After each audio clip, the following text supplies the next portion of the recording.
Crown of the Witch is Book 8 in the Daughters of the Warlock series, written by Maggie Shaw. Published by Google Play. AI narrated by Melissa. Copyright owned by Harley Romance Publishing, 2022. Chapter 1. Courtney. I was going to find the one responsible for poisoning me, if it was the last thing I ever did. The problem was, I didn't know who would do such a vile, terrible thing to me. As far as I was aware, I didn't have many enemies. I didn't even know that many people, or hadn't, especially back then. My family, however, they had enemies. Not just my sister, Ava, who'd pushed the Warlock Council to defy tradition and recognize her as our father's heir. Or my middle sister, Bella, who'd literally fought a battle with shifters over inalienable rights, including the ability to marry outside of our species. My father had also defied tradition by secretly being with my mother despite an arranged marriage, and fathered the three of us. And me. Well, I didn't think I had done anything that would warrant a poisoning, but I also knew the bad guys didn't need a reason to do something bad to me. A warlock had tried to kill me in the library one night too, but our father got him first. Thank goodness. I chewed my bottom lip. I should speak to my family about my need for vengeance. I had to find out who had poisoned me. But I also didn't want to worry them. They all had their own issues. Ava had a new baby and Bella, a fledgling marriage. Just because I was the youngest, didn't mean I had to constantly ask for help all the time. I should be able to figure this out myself, the way both Ava and Bella had. Hey Court. Can I get some help for a sec?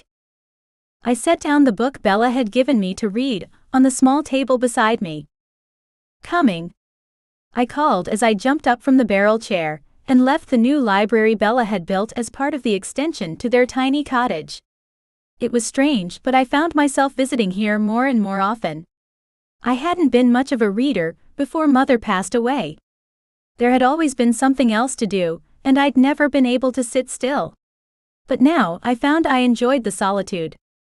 When I walked back into the living room, I found Bella trying to hold Ava's son, 2 books and a basket of eggs. She looked like she would drop all of them any second.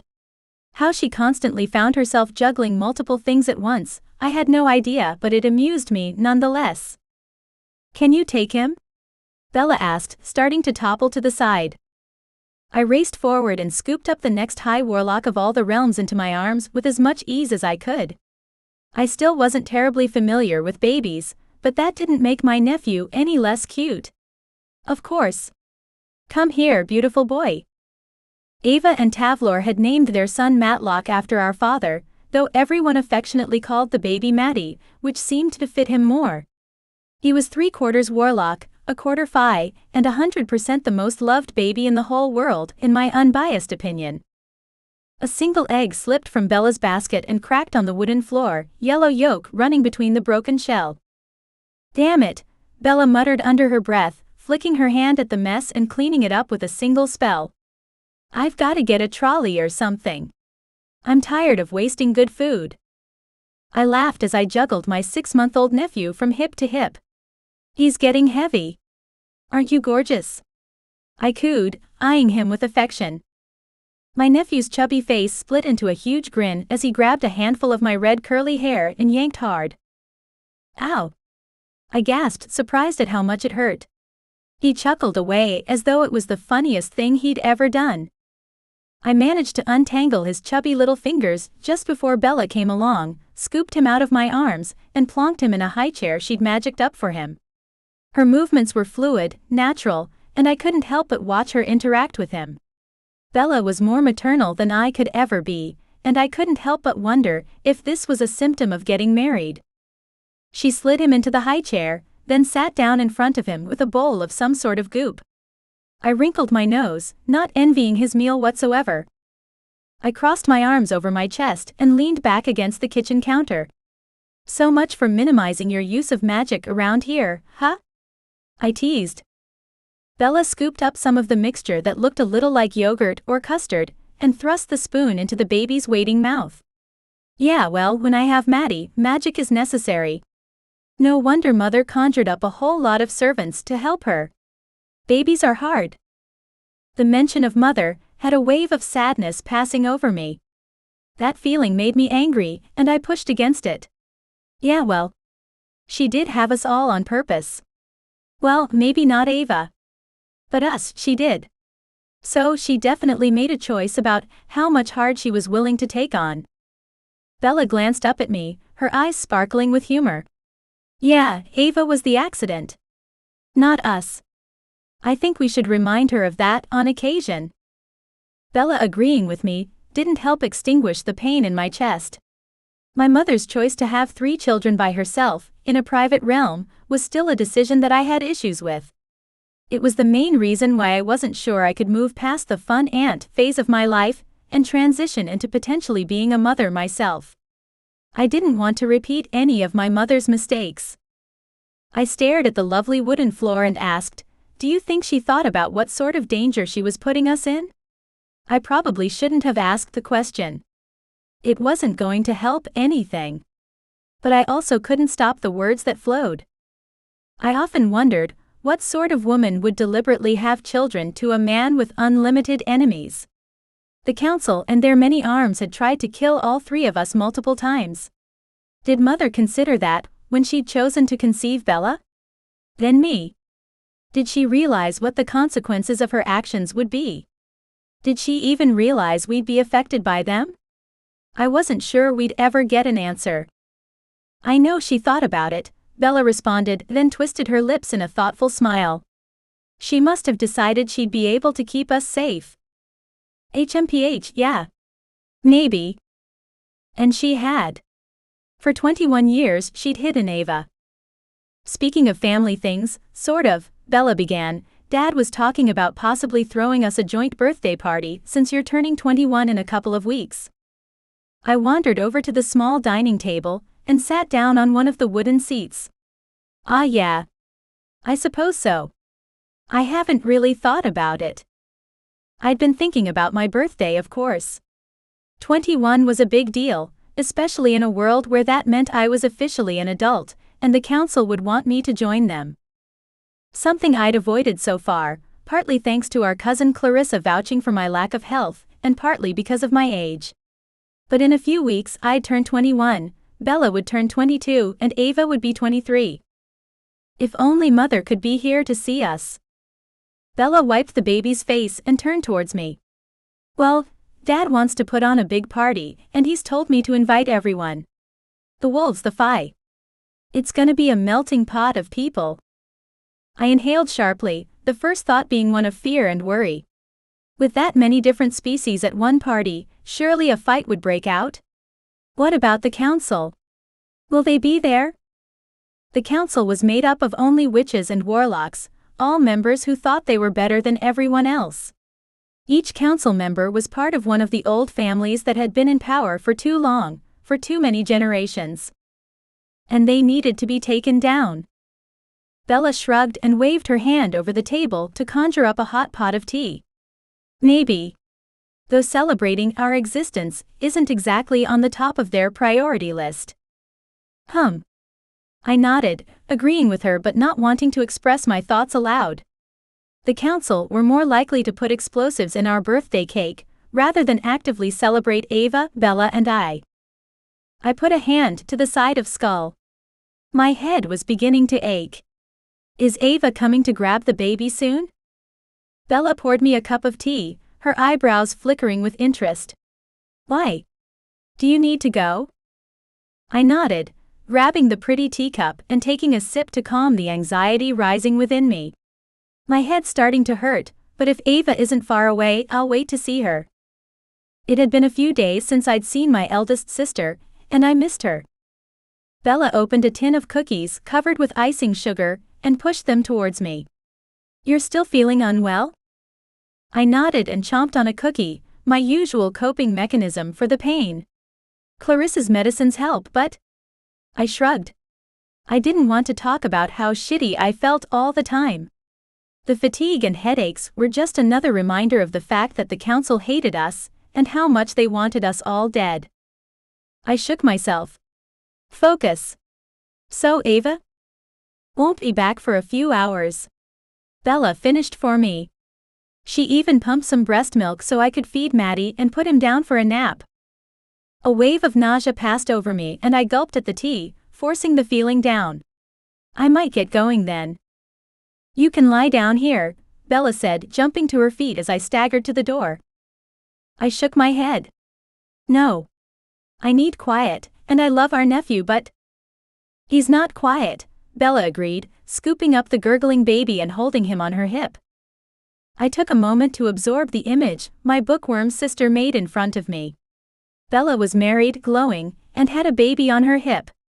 I'd never thought I'd see the day. You know you look really good with a baby, Bella. She chuckled and shook her head. Thanks, but I'm nowhere near ready for my own. Though I love being an auntie. I took a step towards them and kissed Maddie on the top of his soft curls and bid my sister goodbye. I managed to get back through the portal and into the magical realm before I lost the will to go any further. From there, I took a cheat way that my father had given me to get back to our home. According to the laws by the council, I was supposed to hop through half a dozen checkpoints and portals to return to the place I slept, my father's office, which he had converted into an apartment. I didn't have the energy to go through the protocol today. I reached for the necklace beneath my t-shirt, cast my spell, and within a moment I was standing in my father's office. A groan rose into my throat just before I collapsed onto the couch, finally able to let go of my facade of control. Fuck. I feel like shit. And I really did. My eyesight had reduced into tunnel vision, and my head throbbed with the pounding of a hammer against an anvil. I had to lie down. But not out here. I managed to stagger over to my bedroom, focusing on putting one foot in front of the other. The door opened under my frantic pushing, and after a few more painful steps, I fell face first onto the bed with a sigh. Gah. I crawled up my super comfy huge mattress and put my head on the pillow. I closed my eyes and relaxed into the softness, the pain immediately going dull now that I was safely back. I had to admit I loved our home. My father's office had been built in a private, secure realm to keep him safe while he worked.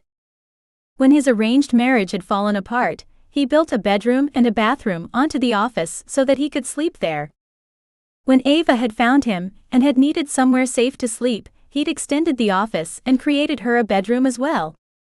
After she'd married Tavlor and moved away, Bella had come to the magic realm and moved in, and she'd slept in Ava's room too. Dad had built me my own bedroom. It was huge, twice as big as Ava's, with a luxurious bathroom and every sort of fancy thing I wanted.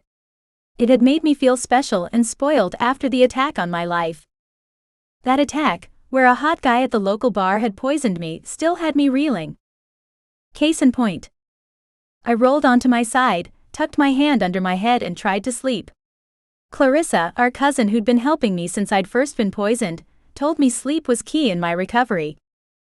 I'd spent days, weeks, months resting in bed, but I wasn't getting any better. Even so, I had nothing else to do. The council hadn't appointed me a job, and my sisters didn't need me. I may as well sleep.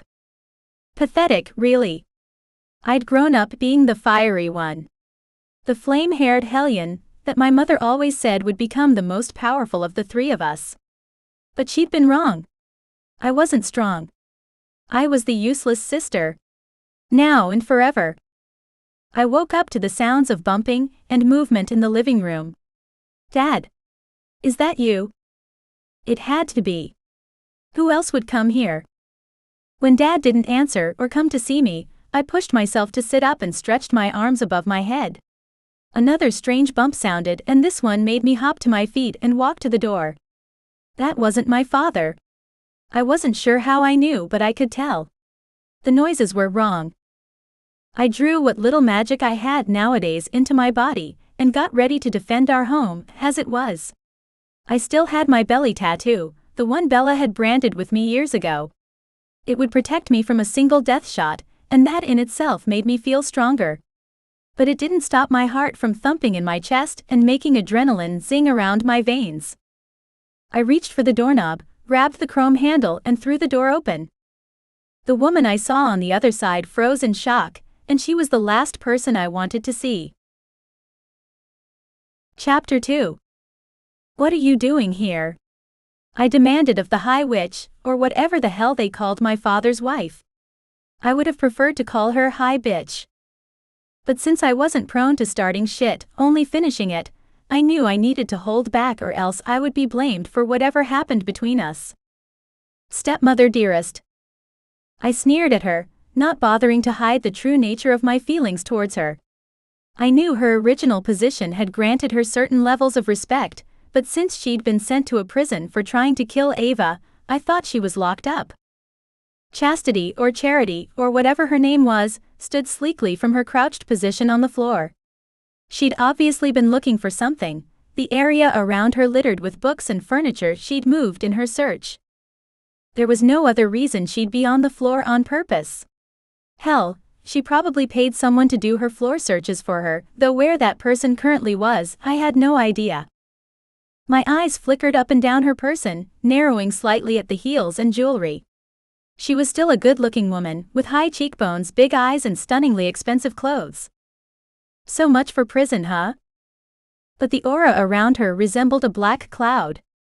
Even as I stood there staring at her, I couldn't stop the shuddering chill that passed through me. I didn't like her.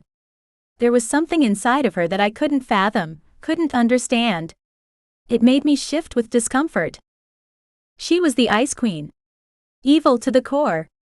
How my father could have married her. Not like he had a choice. My anger began to bubble when she didn't answer. I said, "I heard you." She snapped, her tone as sharp as a whip. She locked her eyes onto me, glaring as though our positions were reversed and I had knocked on her door before proceeding to waste her time. What a piece of work. I would have been impressed if I didn't hate her so much. Get out. She walked to the door and it flicked open for her, something it was not meant to do. My father's security was supposed to keep her out. And yet, what the hell had she done? And how had she done it? My gaze scanned her again. Had she pocketed something? Had she found what she'd been looking for? What was it exactly? I took a step towards her, ready to stop her from leaving. She'd obviously come here to steal something from us, and I wasn't about to let her get away with it. Hey, you can't just... She hit me with magic hard enough to knock me off my feet. I didn't even see her flick her hand or speak a spell. One moment I was taking a step forward, then I was being whacked back so that my ass landed on the sofa. Oof! I cried out as I flung my arms out for purchase on the sofa, gasping for breath. When I glanced up, my stepmother was gone, and the door was shutting behind her. I froze, breathing hard. I tried to make sense of what had just happened but found I couldn't. Had I imagined the whole thing? Sliding to the edge of the couch, I took steady, even breaths. What the hell was that? I asked no one in particular. The door opened once more and I jumped up, hands clenched and ready for a fight this time. She wasn't going to catch me unaware again. I conjured a spell, creating a fireball in my palm. I was ready. I could already picture the look on her face the second I released it at her. My lips curved into a smirk at the thought, and my stomach bubbled with anticipation. But the person who stepped into the room wasn't a stranger. Dad! I groaned, releasing all the aggressive magic coiled inside my palms with a shudder. The ball of magic burned down into wisps of smoke and my shoulders sagged. So much for getting the revenge I so desperately wanted. Courtney, what's happened?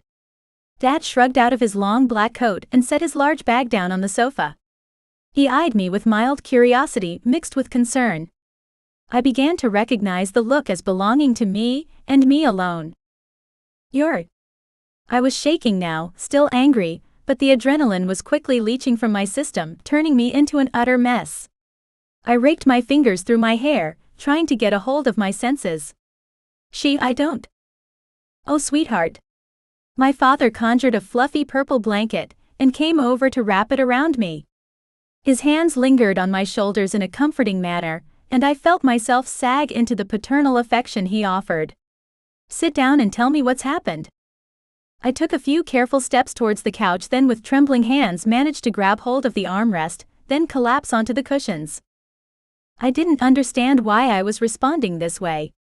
Nothing terrible had actually happened. I was just taken by surprise. Your wife? That sounded so wrong. I sneered, shaking my head. She came here looking for something. My father, who was in the middle of conjuring dinner for us both, froze with his hand waving about in midair. You mean? Yeah, Charity. Chastity, whatever her name is, came in here and was looking for something. She obviously didn't know I was here. I'd gotten most of my voice back, which was good. Now I had to get control of my body once more. I pulled my knees up and rearranged the blanket to cover myself from neck to toes, forcing the cold from my blood. My father had managed to start moving again and handed me a mug of hot chocolate, white and pink marshmallows floating on the surface. Here. Thanks, I said, taking the drink from him. When I came out of my bedroom, she was kneeling down, looking under chairs and tables. My father sat on the sofa opposite me, perched on the edge, his back ramrod straight. I can't believe she managed to get past my wards. Are you sure it was her? I nodded, wrapping my hands around the warm mug. Absolutely. I thought she was in prison, or something. Didn't she try to kill Ava, in front of everyone? Matlock sighed, clasping his hands together. She did, which is why she was sentenced to house arrest for the remainder of her life. She's supposed to be in her family realm, unable to leave. I snorted out a laugh. House arrest in a private family realm? A council old rich family? Oh yeah, she was really suffering. Well, someone let her out, and she was looking for something. I met my father's gaze, curious now. Do you know what she was trying to find? He slid back on his sofa, crossing his ankle over his knee. It could be any number of things. A jewel, a book, His hand went to his chest. What is it? I asked, putting the mug down on the coffee table. Matlock reached into his shirt and lifted a thin gold necklace over his head, and showed me what he was wearing. I stared at the locket, a piece of jewelry I'd looked at every day of my life before my mother died. It's Mother's necklace. The one Ava had told us Mother resided in. He placed the gold locket on his palm and moved his hand closer to me. Yes. It's the only thing in my possession that is irreplaceable. She is irreplaceable. She. I repeated, my throat tightening with emotion. Was it possible? What Ava had once told us? That Mother's soul was really in that thing. Dad smiled and gestured to me. Take it. Please. Wear it. I reached out and took the necklace from his hand. I'd wanted to speak to my mother for so long, but I'd never thought it would happen. I'm afraid, I whispered, my hand shaking as I stroked the front of my locket with my fingertips. Matlock chuckled. Of what? Of what she's gonna say. A smile trembled on my lips. I know she'll be mad at me over something. Dad burst out laughing, a sound I didn't hear nearly enough. Tears trembled on my eyelashes as I put the chain over my head and let the locket fall onto my chest. I waited, and nothing happened. I glanced up at him and met his worried gaze with my own. What am I supposed to? Courtney. Baby girl, is that really you? Mother. I gasped out, reaching for the pendant and holding it tightly in my hand as my mother's voice filled my mind. It is so lovely to hear your voice again, baby girl. Your father has been telling me so much of your troubles. The tears spilled out and ran down my cheeks. I didn't care that Dad was there to see it. I only cared that my mother was alive, sort of. Mother, I can't believe this. You're still here. Not in body, but yes. I'm here with you. My heart ached to see her once more. Mother, so much has happened. Did Dad tell you they tried to kill me? Kill us. Multiple times, actually. She was silent for so long, I began to worry she'd disappeared on me. Are you still there? She sighed, long and heavy, like she'd often done while she'd been alive. Yes, and I'm so sorry, Courtney. I knew the dangers you would face, which is why I taught you all to be strong, to be powerful. I clenched my jaw tightly, anger pushing through me. But I managed to say through gritted teeth, "You could have told us about the dangers. In detail. So we would have known what to expect. I wouldn't have gone out drinking and gotten poisoned.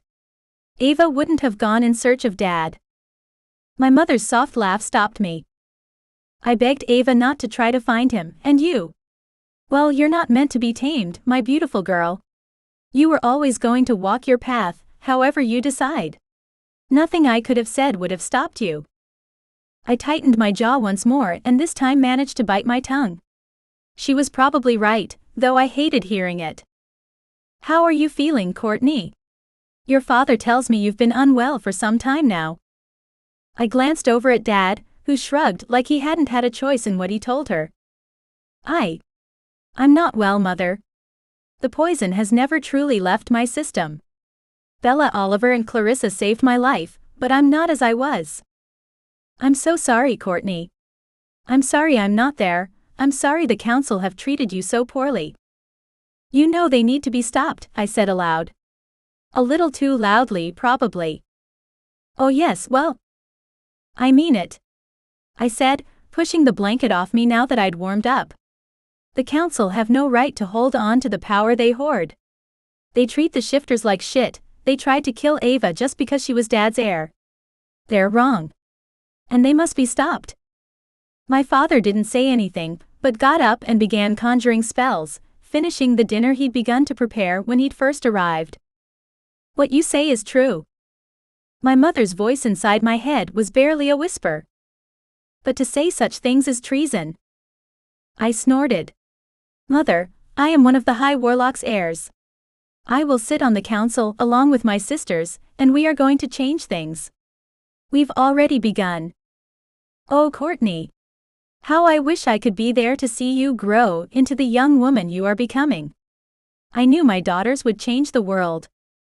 The pride in her voice was obvious, but the fact that she was nothing more than a voice in my head made my stomach twist with anguish. I wish you were here, Mother. Truly here. So do I, Courtney, my strong, feisty girl. So do I.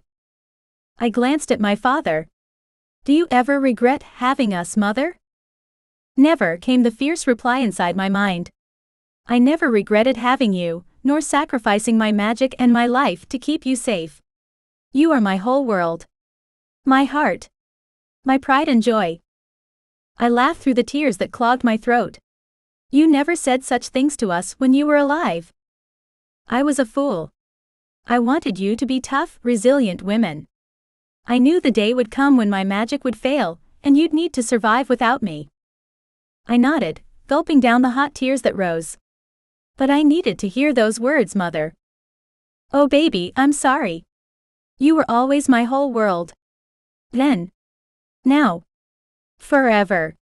I'm sorry I didn't tell you how much. But I do love you, and I am so proud of you, Courtney. A sob broke from my throat, and I put my head in my hands as grief racked my body. I sobbed and cried until there were no more tears left. Until I was an aching, red, blotchy, swollen woman who just wanted to curl into a ball and die. But I didn't. I couldn't fall apart now, there wasn't time. I had a job to do. When I lifted my head, I took the offered handkerchief from my father and wiped my face. I was done being weak, I was done being sick all the time. Things had to change. Thank you for saying all of those things, Mother, but I'm going to hand you back to Father now, all right? Of course, baby girl. But are you okay? Can I help you in any way? I shook my head. No, Mother. You've done everything you could. You gave me life. You gave me courage and fire. Now it's my turn to step up and be the daughter you brought into this world. Courtney, you're scaring me. I sat up straighter on the chair. Don't be scared, Mother. You made sure that you birthed 3 daughters, all with the strength of the High Warlock. Something no witch has ever done in the history of the council. Yes, but... No buts. You created the trifecta of strength, Mother. I am going to find out who poisoned me, and I'm going to make them pay. Then. I'm going for the council. Everything inside me said that the ones who poisoned me and the council were one and the same. If it wasn't someone on the council directly, it was one of their minions. But I wouldn't shoot the messenger, I was going back to the source. And unlike my father or Ava, I wasn't going to let them get away with putting the perpetrator on house arrest. Oh no. I was going to make them pay, in the way I'd already paid. With pain, with blood. With their life. Chapter 3. After I gave my father back the locket, we had a quiet dinner, and I went to bed. My brain was spinning from everything that had happened today, and all those things that had been said. There was too much to unpack, and my head ached from trying to make sense of it all. I could feel myself changing. My body was unwell, and not keeping up with the rest of me. My mind was angry. My heart wanted revenge. No. I wanted justice. And I would do everything in my power to get it. Justice for everything that had been done to my mother, my sisters, and me. And every time I tried to put it all together, all roads led back to the council. Something had to be done about them. If I was being honest, I was surprised nothing had been done. Sure, Ava and Bella fought to change things, but the council still existed. Shouldn't we be cutting the head off the proverbial snake? Wouldn't that solve all the problems instead of just a few? I turned towards my ensuite bathroom, trying to clear my head. I needed to fall asleep, but the thoughts lingered. It was like I could feel my insides rotting away, little by little, until I was nothing more than ash. I couldn't let anything else happen to me. I would fight back. I had to. The next morning, I awoke to an empty apartment, which wasn't unusual. I slept late due to my headaches, and my father worked. A lot. He was always in meetings or something else important. I didn't mind the solitude. After all, I was used to it. The only issue was that my mind never shut off. I was filled with doubts regarding everything I had learned the night before. How could I take on the council? Who did I think I was? And yet, I didn't know who else would be willing to fight. Would Ava risk leaving her child, her husband behind? And Bella had just gotten married, just fought her own battle for that right. Would she play with fire and stand firm once again, this time for something that didn't directly impact her? I forced myself to get up, staggered to my luxurious shower, and stood beneath the hot water for too long. I knew my sisters would support me, no matter what. I just wasn't sure if I had any right to ask them to fight again, when they'd already been to war before. I let the water hit my skin, closing my eyes and allowing myself the grace to relax. It felt so good, and it wasn't like I needed to rush and go to work or anything. I washed my hair and thought for the 100th time about what else I could do to get better. Oliver had given up on trying to help me. I couldn't say I blamed him, but I wasn't happy about it. Was I really that hopeless? Clarissa still gave me herbs and potions, but at the very best, they kept me stable. At worst, they did nothing, and I felt everything. Every flicker of pain and discomfort the poison was wreaking on my system. Bella gave me books to read and research, and Ava was busy with her heir of the high Warlock responsibilities, which I completely understood. I couldn't expect her to prioritize me when she had her own family. If I was ever going to get better, I had to do something big. Something different. And fast. Because I was not staying like this for the rest of my life. There was no way. I'd rather quickly and peacefully slip into a coma and not come back again. The thought scared me. If I was going to die, I wanted it to be fighting for something. That, or to slip away in my sleep at the ripe old age of 111 after I'd accomplished everything I wanted, and then some, with my life. Not because someone had slipped me some poison, like a coward. But what was there to try, that I hadn't already attempted? I tapped my chin over and over, staring at the ceiling as though that would help. I wasn't sure how long I stared up at the whiteness, but when I blinked, a letter appeared. It was too much to hope that the letter was the answer to my questions, but I'd always had too much hope for my own good. The second I touched the paper envelope, I recognized Ava's magic. I turned off the shower and grabbed a white fluffy robe. I carefully set the letter down, pulled on the robe and wrapped my wet hair in a towel. Great timing, sis. I patted dry my face, my lower legs and my feet, then rushed into the bedroom and snatched up the letter once more. I unfolded it slowly and focused my attention on my sister's overly cursive handwriting. Mine was a mess, always had been, always would be. I saw no point in changing it now, and since Mother wasn't here to nag me, there was no reason for me to. I opened the pristine white letter and read it aloud, like I was saying some kind of spell. I sounded a bit dumb, but I wanted to fill the silence with something other than the questions my mind continued to pound in my head, over and over again, like the beat of a drum. Courtney, my dearest sister. I may have found someone who can help us. But he is reticent to meet in the magical realm. Will you come to the Fae? You know the place we married in the woods? Meet us there at noon. I've sent a pendant to assist your travels. I frowned. A pendant? What pendant? But just as I thought the question, a pendant dropped into my lap. It was purple and smooth, warm to the touch. It would be a key to the realm or to a door, just like the necklace my father had given me for our apartment. I didn't think twice about whether I would meet Ava or not. Of course, I was going. I glanced down at my casual jeans and t-shirt combo. I'd be traveling, so no need to dress up, though the Fae realm could be cold. I grabbed my leather jacket from my closet and swept my long, still wet hair up into a messy bun. I was ready to go. I penned a quick message to my father, left it on the dining table, then stepped up to the door that led out to the world. Fear descended. I didn't like venturing too far from my home, nor from Clarissa in case I needed her. But Ava wouldn't have called me unless she thought it was important, so I pulled up my big girl panties and pressed the pendant to the door. It glowed with an amber color I'd never seen before, and when I opened the door, the vortex shone like the sun. Wow!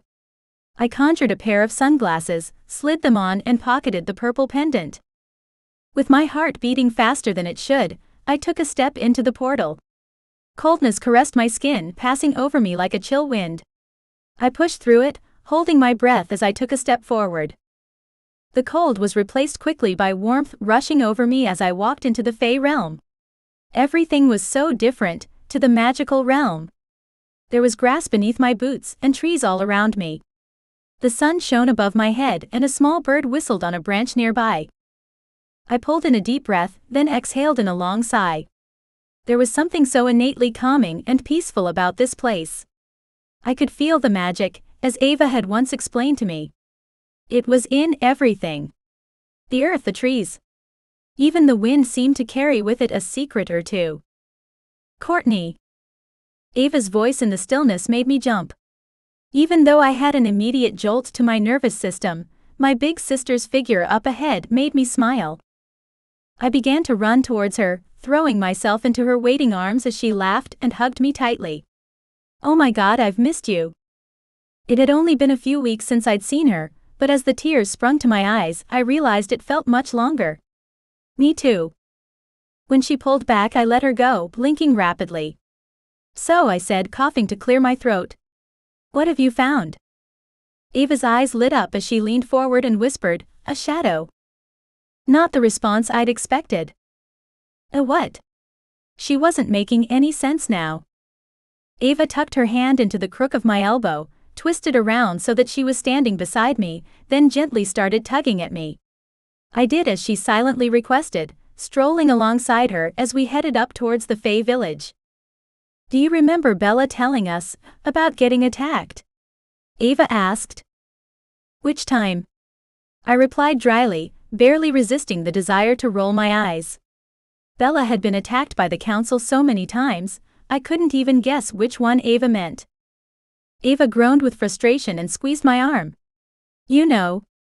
Just before the big fight with the council over her marriage, she was attacked by two guys as she was trying to get into the shifter realm. My memory, like most things about me now, was not up to full power, but I nodded. Yeah, vaguely. Ava continued as though I'd agreed with her completely. Well, Bella told us that she probably would have died except for some magical force that came out of nowhere and helped her. She never saw who it was, but Oliver told her later that it was probably a warlock everyone refers to as the Shadow. I frowned at my sister, confused. What do you mean? Ava opened her mouth to speak, then grinned like a loon. How about I let him explain? Him who? I asked, glancing around. We were about 20 feet from the nearest house, and there wasn't another person in sight. The air in front of me shimmered like a portal, rippling like the surface on a pond. Then the shimmering was gone, and a man stood in front of me, his head bent, the sun shining off the darkness of his hair. My breath caught in my throat when he lifted his head and stared directly at me. He had the bluest eyes I'd ever seen. Like sapphires, sparkling in their intensity. But there was nothing gem-like about his aura. He was dark, and I couldn't suppress the shiver that coursed up my spine. You're... I swallowed hard. A warlock? He nodded, staring into my eyes so deeply it was like he was reading my soul. My gaze flicked over him, looking for more clues about the Shadow. He didn't have the fey ears, but he was tall and lean and had an imposing figure that reminded me of the non-warlock men I'd met. Ava slid her hand off my arm and stepped away. I'm going to feed Maddie. He's playing with Tavlor and the elders. I'll be back soon. She gave me a pointed look, like I was supposed to know what on earth was going on, then she left me with the gorgeous stranger. I watched her go with a sense of disbelief. Then I turned back to the tall warlock and crossed my arms over my chest. Could you catch me up, because I have no idea why I'm here or who you are. The warlock, who looked about 30, the same age as Tavlor, cracked a smile for the first time. Yeah, okay. Do you mind if we walk and talk? He gestured into the woods, the way I'd come. I turned and nodded. Sure. I think better when I'm moving too. We wandered back into the trees, further away from the Fey village. A shiver of acknowledgement coursed over me. I was heading off into the forest with a powerful stranger. But surely if he'd meant me any harm, Ava wouldn't have set this meeting up. Your turn. Shadow. Talk. He thrust his hands into his black jean pockets, looking more like an awkward teenager than the powerful man that Ava had told me he was. My name's... He coughed strangely, clearing his throat. I waited, though patience wasn't my strong suit. He shook his head. Let's just go with Shadow. It's safer for you that you don't know who I am. I rolled my eyes. Seriously? I spent my whole life locked in a secret realm, so it's not as though I'm going to know who you or your family are. He inclined his head as if to agree, but still didn't give me his name. I sighed. Okay, I'm going to assume you know everything about me. So why did Ava ask me to come here? She told me he might be able to help me, but I wanted to hear it from him. My heart was still pounding a little too fast being around him. He was attractive, I had to admit that. Not my usual type, but... Because I believe I can help you, he said, getting straight to the point. With which part of me? I asked, gesturing with my hands at my whole body. He gave me another half-smile, as we continued to walk through the forest. Well, all of it, actually.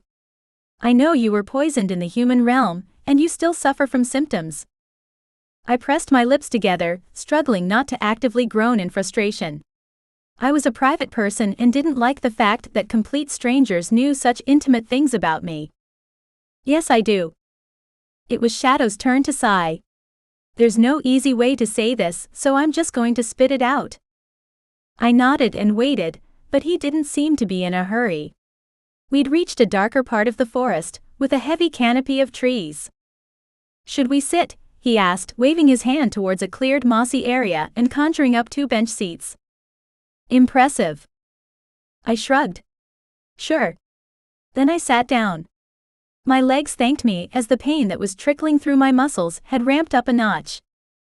My ever-present headache was there, thumping behind my eyes. I could still see, and my mood was okay, but I might need to hurry up, Mr. Tall, dark and mysterious. I was going to fall apart pretty soon. I hate to push you, Shadow, I really do. But I have a limited amount of time that I feel well enough to chat every day, and the sand is running through the hourglass, if you get my drift." He nodded once, a mere jerk of his head, and sat down on the other park bench. "Okay, I'll get straight to it. I know who poisoned you and with what, and I think I can help cure you." Completely. My jaw dropped open, and for the first time in almost a year, hope fluttered inside my heart. Then came the anger. "You know who poisoned me?" When he nodded, my jaw clenched tightly. "Tell me. Tell me now. They need to suffer for everything they've done to me." He turned to look at me, and there was pain in his eyes. "I'm sure you won't be too surprised to know that it was a man hired by the council." Peeved. I crossed my arms over my chest. "Of course it was. But I want to know who. Who specifically gave that order? Do you know?" He nodded. "Yes." "Well." I pressed one of my hands to my temples to try and quell the headache. He reached into his jacket and pulled out a black, shimmering potion in a balloon-shaped bottle. "Just for curiosity's sake, what's more important to you? The cure, or knowing who created the problem in the first place?" I stared at the bottle, hope spiraling up into a twister of happiness. Then my gaze snapped back to him. "Both. I need a cure, but I also need to make the person responsible pay. I'm not sure I could choose." He smiled properly this time. "Here, take it. I've been working on this cure for over 6 months, and it's finally done." He held out the bottle, and I moved to the edge of my park bench to reach for it. As my fingers curled around the bottle, I gulped. Terrified in equal parts to my hope. "How do I know this isn't going to kill me?" Acha shrugged. "You don't." I pulled the stopper out of the neck of the bottle, put the potion to my lips, and drank. Chapter 4. The potion tasted like muddy chocolate with a hint of grass. It was incredibly unpleasant, even with the familiar dessert flavor. It took everything in me not to gag on it. My shoulders heaved, but I didn't stop drinking. I couldn't. I knew what it would mean if I did. I'd stay this way forever, and that wasn't an option. I tipped the bottle up and finished the whole thing. Why did I trust this man who was a complete stranger? I didn't and shouldn't. But I trusted my sister with my life, and Ava had asked me to come here under the guise that this warlock could help me. If she believed he could, I believed he could. It was as simple as that. I had to admit that a part of me was also inherently foolhardy. He'd been daring me to drink it, and the stupid part of me rose to the challenge. I shouldn't take bait someone dangled so easily. I should know better than that. I was a fool certainly, but a well-meaning one. I would have to be more careful in the future. When it was all gone, I grimaced and burped loudly. Yuck. That was disgusting. I wiped my mouth with the back of my hand. He laughed, the sound oddly rough, almost rusty. "Ah yeah. I didn't try too hard on the flavor."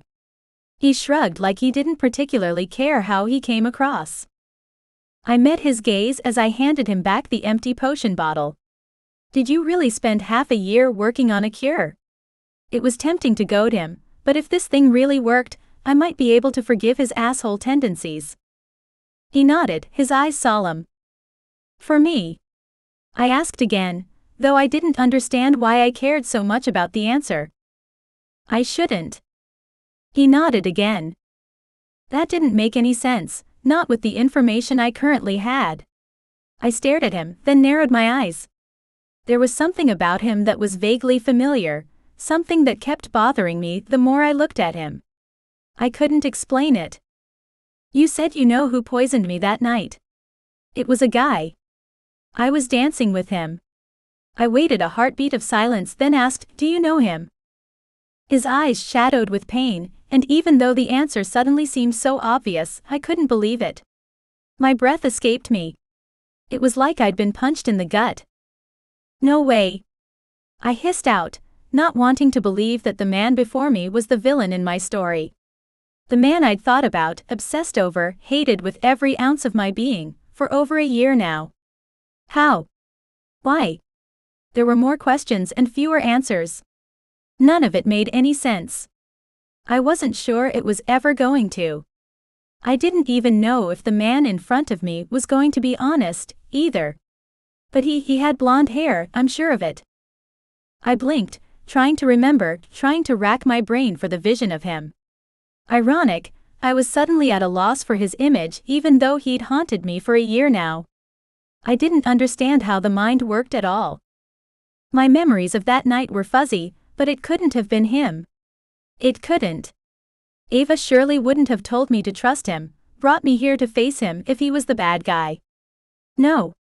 There was no way my sister would do that to me. Shadow moved his hand slowly up, over his face and through his hair. There, right in front of me, he transformed into the man I'd met that night. I tried to suck in a breath, but my body rejected it. I was paralyzed, immobile. I wanted to run from him. I wanted to attack. I wasn't sure what I wanted to do more, but I couldn't stand around waiting. I had to do something. I got up, hands clenched into fists. He couldn't have shocked me more if he'd slapped me in the face. This man had tried to end my life, and now I'd just drunk another potion from him. What would this one do to me? How could I have been this stupid? I trusted you. How could Ava? Unless he'd done something to her. I didn't want to think about it, but I knew with every fiber of my being, Ava would never have intentionally hurt me. And she would never allow someone who poisoned me permission to give me another potion under the excuse of curing me unless she was under some spell, or she didn't know who he was in the first place. My magic pulsed inside of me, and I considered unleashing it on him and being done with this. Bastard. Stop screwing with my life. He sat up straighter on the bench seat first, then stood up to match my posture. I swung my arm, connecting with his face, not even thinking about the fact that I was punching a large man until I already had. It wasn't with my magic by any means, but at least I did something to show how furious I was, whether it was directed at him, or myself for blindly accepting help from a stranger when I knew better. Or even with Ava, I didn't know. But it felt good anyway. Pain exploded through my wrist as the cracking sound of flesh meeting flesh echoed in the forest. Phewick! I screamed as I reeled away from him, holding my right hand with my left, cradling the pain. Maybe that hadn't been the best choice, because after the brief moment of satisfaction of actually hitting him, all happiness had been swallowed by the pain of physical contact. My anger didn't disappear though. Instead, I was left screaming and yelling at a big stupid warlock, whose cheek was quickly swelling. At least there was that. He hadn't come away completely unscathed. How could you? I yelled at him. You fucking asshole, you almost killed me. And I liked you. I liked you. We danced and we kissed and we... I let my voice trail off, catching myself before I could reveal too much. I hadn't told anyone about that detail before, not even Bella. But now it was the only thing I could think of. I'd let him touch me, and he'd betrayed me on the most basic level. I trusted you. You. Bastard. Shadow's eye was reddening and there was blood dripping from his nose, and yet he stood there stoic as a statue. I wanted to push him or hit him again, but my hand wasn't going to let me do that. And the fact that he was just standing there dripping blood wasn't helping. If anything, I was getting more furious by the moment. Say something. I yelled at him, sick of his silence. He shook his head. What I did was despicable, Courtney. I have no excuse and I am so sorry. You're sorry? I repeated, gaping at him. You tried to kill me. His eyes, which had remained facing forward initially, now dropped to look at me. He began to speak, then stopped and shook his head. Tell me, I demanded. I couldn't just scream how horrible he was at him. I needed to know why. I needed to know where the order came from. I needed to know everything. He stopped again, then said, I don't want to excuse my behavior, but I honestly didn't know what their plan was. They told me the potion would compel you to come into the realm, so they could expose the High Warlock as having lied about his offspring. Offspring? I spluttered, still cradling my hand, which was now throbbing. You think it's better that they wanted to use me to incarcerate my father? That's not better. I didn't want to admit it, but it was a step up from trying to kill me. May I fix your hand? He asked suddenly. My obstinacy reared its ugly head, and I almost told him he could shove his healing magic up his ass. But I managed to bite my tongue and instead stuck my arm out. You owe me, so yeah, do it. My own magic wasn't strong enough to help me, and with my temper this high, I wouldn't even attempt to try and heal myself. Shadow reached out and gently pressed his fingers to the back of my hand. I flinched even though his touch was painless, then a soothing warmth spread over my skin. The pain lifted, and for the first time in more months than I could count, I realized my head didn't hurt. I glared at him. Did you do something to my head as well? He wiped the blood from his nostril with his hand but didn't use any magic to fix his face. No, I didn't. Are you feeling better? I glared at him, then turned and walked away without answering. I did a quick inventory of my body.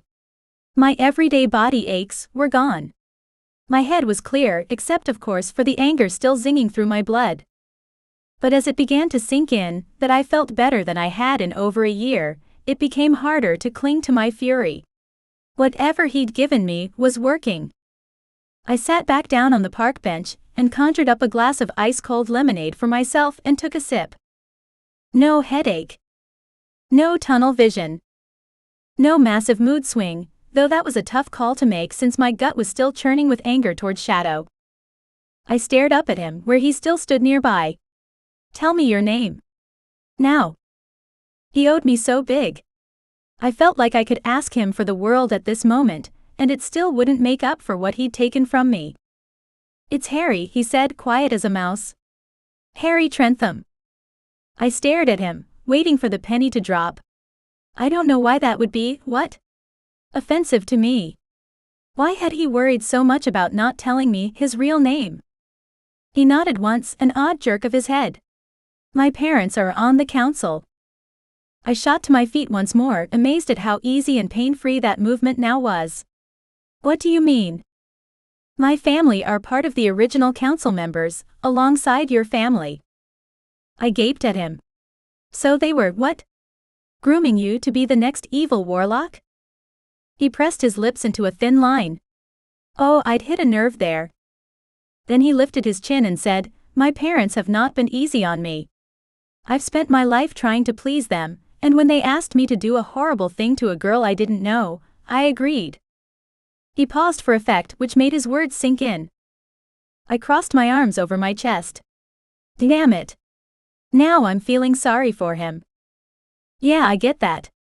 My mother wasn't exactly full of rainbows and sunshine. And I probably would have done anything to win her approval, but still, what he'd done to me sucked. Harry nodded as though he understood, but I doubted he did. However, in all fairness, I had no idea what it must have been like to grow up with evil parents like his. My father was on the council, and he wasn't evil, so technically, Harry's parents might be okay. But considering they'd asked him to seduce and poison me, maybe not.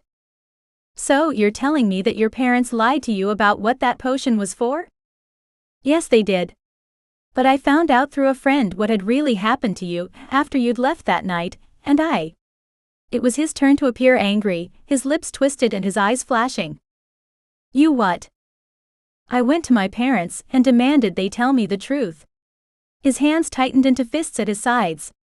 They admitted they knew the potion would kill you. And I demanded.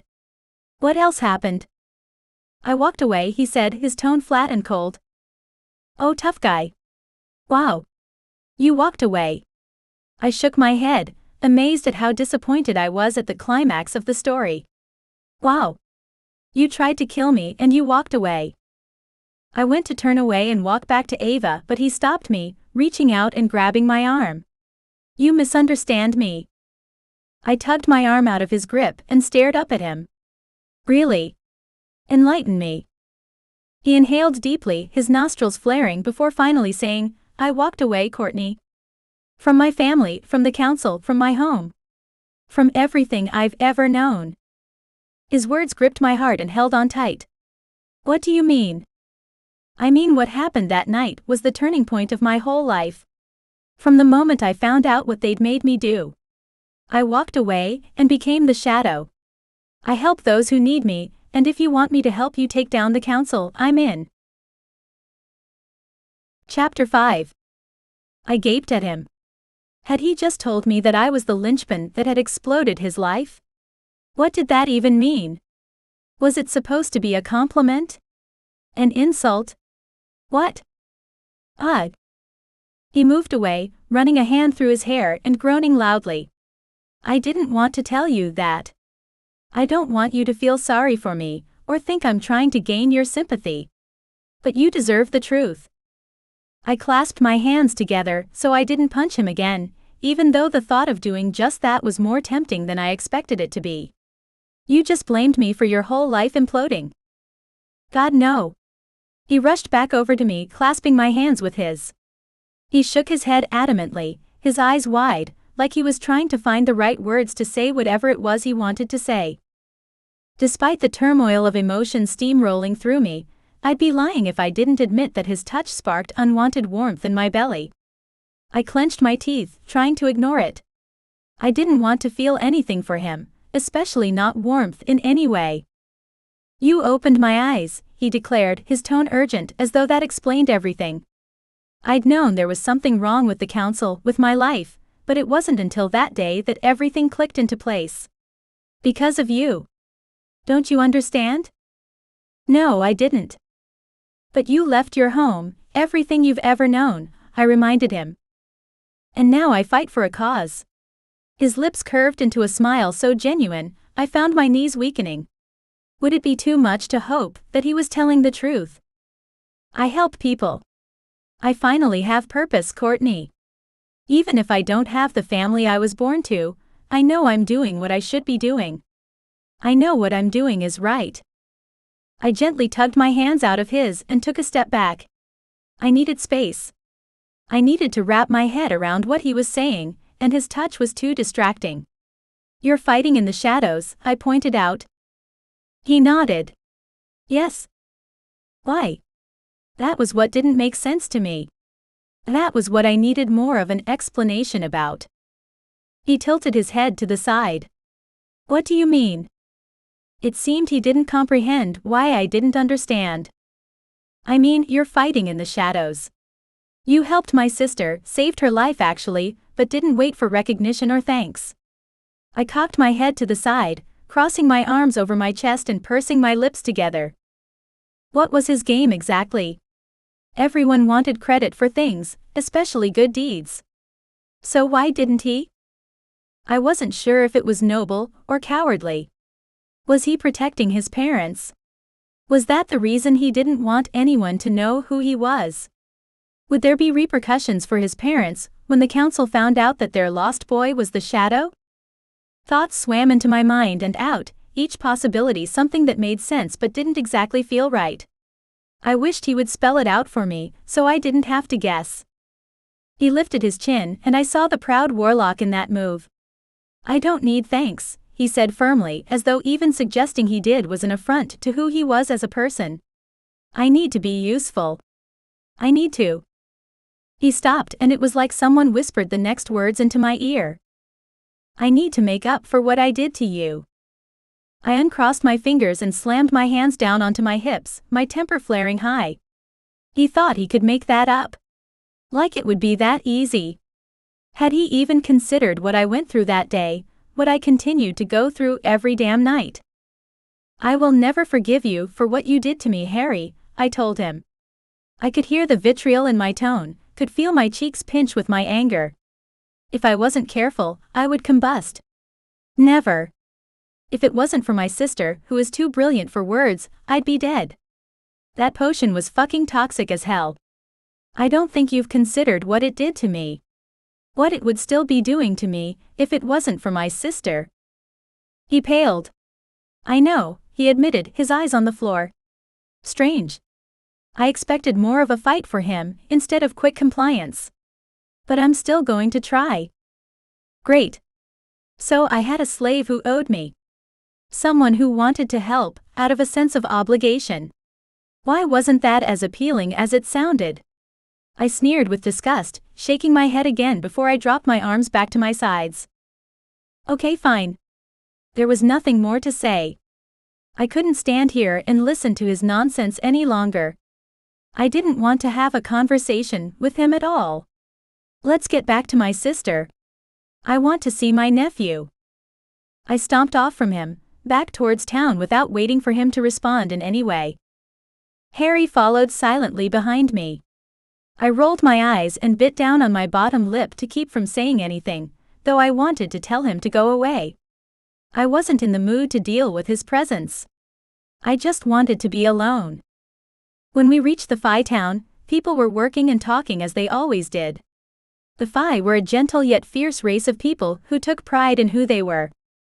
I marched towards one of the small houses, the one where Ava usually stayed when she visited. Walking briskly helped with the adrenaline still coursing through my body. It didn't get rid of it completely, but that might be because Harry was still following me. The door opened and my sister strode out, baby propped on her hip. Courtney. Wow.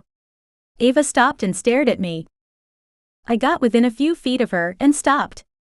What do you mean, wow? What's wrong? Nothing's wrong. Ava declared. Something's very right. You look amazing. I glanced down at the ground, a heated blush flooding my face. Yeah, well, he gave me a potion that I think might have cured me. Ava's squeal of delight had me looking up again. That's fantastic. Oh my God. She rushed me, hugging me tightly with one arm while she held the baby with the other. Courtney, I'm so happy. I can't believe it. I hugged her back, but when she pulled away, she had a concerned frown on her face. Why aren't you jumping for joy? I thought this was what you wanted. To go a whole day without a headache, a mood swing, or me fainting. Hell yes, this is what I wanted.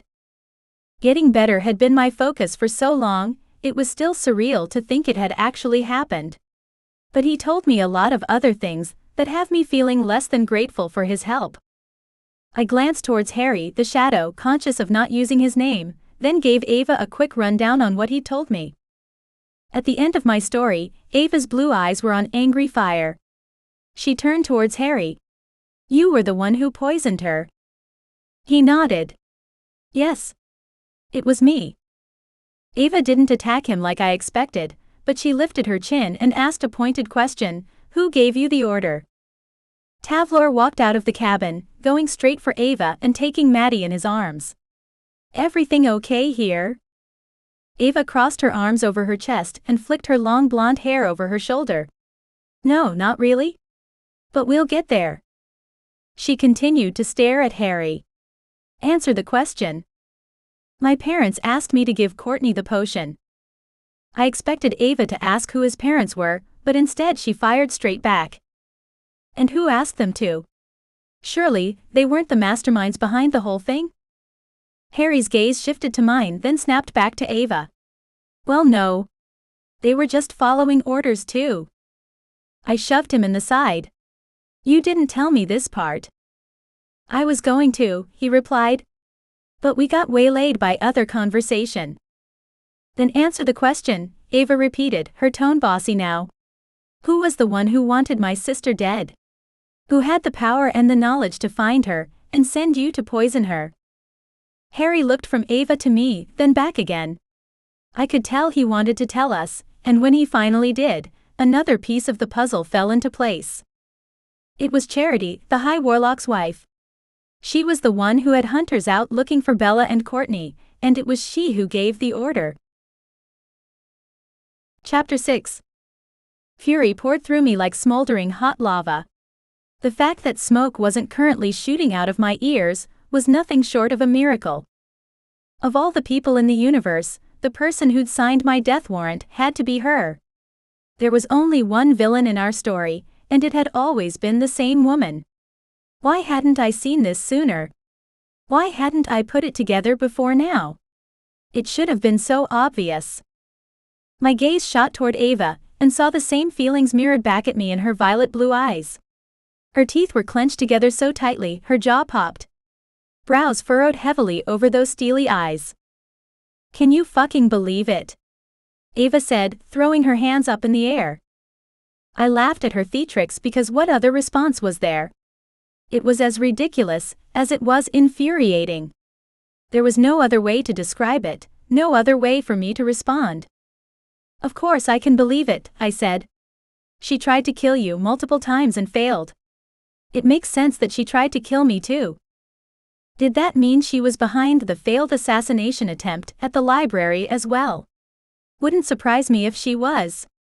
The warlock who'd attacked us had been hired by the council, but back then I'd considered the council almost an independent body, but it wasn't. I knew better now. The council was made up of witches and warlocks who'd been born to privilege and who held outdated tradition as the modern standard in everyday life. In fact, Charity being the bad guy here made sense in lots of ways. Part of me even empathized with her and understood where she was coming from. I even felt a little sorry for her. I didn't like that I felt this way, but I couldn't help it. I wanted to understand her and found I actually could. She'd married the High Warlock and had never been able to produce a child for herself or an heir for him. I didn't even know if children were something I wanted in the first place, but I could only imagine how terrible it would have been to not be able to conceive. Having a baby was something society expected women to do, especially as it defined most women. If you couldn't have a child, then what? Granted, women were much more than just baby-making machines. They were independent, free thinkers who had agency over their choices. They were beautiful, they were messy, and they were wild. I was proud to be a woman. However, that didn't mean I couldn't empathize with someone who wanted a child of her own and couldn't have one. She must have felt like a failure on the most basic level. There had been no love between them to base their marriage on, and Charity had one job. A job she had failed. According to the reading I'd done, as the wife of the High Warlock, Charity was to produce one male child for her husband. Charity had never been able to do the one thing she was meant to. Then, after 20 years of marriage, she'd found out that her husband had created 3 daughters with a woman he'd loved as a young man. And there was nothing she could do about that, either. It wasn't as though she could divorce him. He was the High Warlock, after all. Who in their right mind would choose to walk away from him? I didn't even know if that was allowed here. Even so, the betrayal and pain finding out about Ava, then Bella and me. Despite them being in a loveless marriage, cheating was never a justifiable action, at least in my opinion. Then again, I knew my father was as trapped as Charity had been, so it was difficult to condemn either of them, in truth. Of course, I wasn't going to let her off the hook for attempting to kill me and my sisters. Just because I could understand her didn't mean I agreed with her actions. Ava began to pace, moving around as she did when she was angry. Maddie reached for her with his tiny chubby hands, but she didn't grab him, and I had to assume it was because she was too angry to hold him. She didn't want him to feel the anger coursing through her veins, which I could understand because I was feeling the same way. I wouldn't want an innocent child picking up on my emotions, since it definitely wasn't his fault. My gut churned and my heart thumped against my ribs, trying to think of a solution and coming up with nothing. Tavlor moved his son from one arm to the other, juggling the baby with ease. At least he was able to distract Maddie for the time being. She hated you from the very start, Tavlor reminded Ava, casting a knowing look her way. Ava groaned, pinching the bridge of her nose, even as she continued to pace. Yeah, I know she did. And she made it very clear when she shot a death spell straight at my chest and knocked me halfway across the room. It was only because of my talented sister's spell that I lived at all. My hand went to my belly, where my beautiful tattooed son still lay on my skin. Bella had cast a spell that had hurt like frickin' hell at the time, but it had saved Ava's life and Bella's once she had one too. We had been so close to death then. It was easy to forget, looking at Ava and Bella's life now, that this could have easily slipped through our fingers because of Charity. Ava's gaze flicked down to my hand where it lay on my stomach, then moved back to my face. If you'd had that tattoo when you were poisoned, you might not have had all those terrible side effects, Ava said, then shook her head. We should have figured this out sooner. I shrugged. Thanks to Bella, I survived anyway. The fact that I still had the protection of my whole tattoo, in case I needed it in the future, gave me some comfort, actually. I wasn't wishing it away anytime soon. And besides, everything was still new to us. It wasn't like Mom left us a book or notes on what to expect. My gaze flipped back up to Harry. And thanks to Shadow here, I don't have any of those side effects anymore. I said the words, though I couldn't believe it. The fact that I might have my health back was too surreal to process properly. It was all I'd wanted for so long. And the person who gave it to me had been the person who poisoned me in the first place. The thought was wild. Ava made a grunting noise, and when I looked at her, she was glaring at me. Don't tell me you forgive him for what he did to you. My laugh was painful, both in my throat and deep in my chest. Of course I don't, I said as though it were obvious. Nothing is going to make up for the fact that he tried to kill me. I wanted Harry to be hurt by the words, and yet I couldn't bring myself to look at his face to watch the pain I assumed was spreading through his eyes. It had been an absolutely horrible thing that he'd done to me. But the logical part of my brain kept pointing out that poisoning me hadn't been his idea, and he'd done everything in his power to fix the after effects. He got points for that, not that I was going to tell him so. Tavlor looked at Shadow, and back to me again. Then he said the strangest thing I've heard in a long time. Do you know that you two would have probably been paired up to marry if Courtney had been born in the magical realm? All three of us stared at Tavlor, stupefied. Ah, sorry? What do you mean? Ava asked, the only one able to speak at this point. Tavlor went on to explain, the High Warlock heir always has an arranged marriage. Arranged by the council, of course. It was practically illegal for the High Warlock to have a daughter, let alone 3. But I can imagine that if you 3 had met the council under better circumstances, they would have found husbands for all of you. I stared at my brother-in-law. Are you saying that Ava would have been allowed to marry you? Tavlor chuckled, and I couldn't stop myself from staring at him. It was a sound I didn't hear very often. Hardly. I am a half-breed mongrel bastard. They would never have let the heir to the High Warlock marry me. What are you trying to say, Tavlor? Ava asked. Because there has to be a reason behind this strange-ass speech. Ava's gaze traveled to Harry, then back to Tavlor. Tavlor continued, Shadow is the son of one of the council members. And he's a similar age to Courtney. His family is very high up in the hierarchy of the council, and the two of them would have made a perfect match as far as the council members were concerned. My jaw dropped. Tavlor knew who he was? After all of Harry's worries about staying anonymous. Cold dragged through my belly and I swallowed hard against the strange feeling. Was he saying that Harry and I were some sort of perfect fit, as far as the council was concerned? The very idea made me sick. Ava's hands landed hard on her hips. Seriously? You're from the council? No wonder you tried to poison my sister.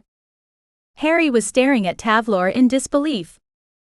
Tavlor turned to address Shadow directly. Did you think I wouldn't remember you? For many years my only job was to protect the High Warlock. I would look into everything that was going on with him, and everyone around him. I took my job very seriously. Harry's lips kicked up at the edges in a begrudging smile, and I looked away, unable to stop the flood of strange warmth filtering through my chest. Ava shoved her husband with her elbow. It would have been nice to give me a heads up who he was before I sent for my sister to come and spend time with him.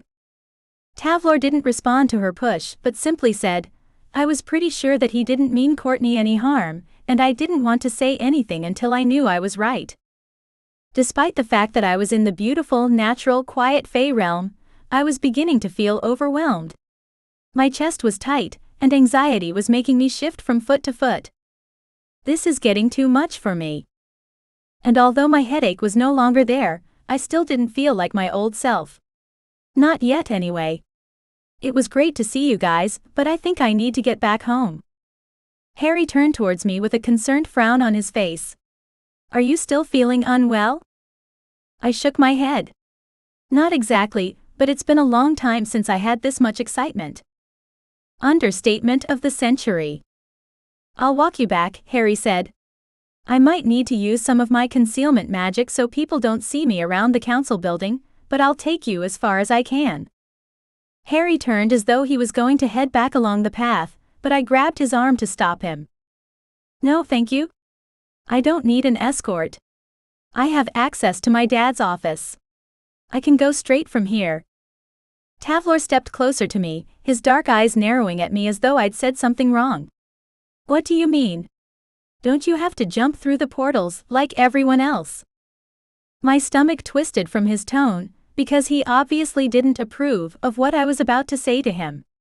But it wasn't my style to lie, so despite my lethargy, I lifted my chin and gave him my honest response.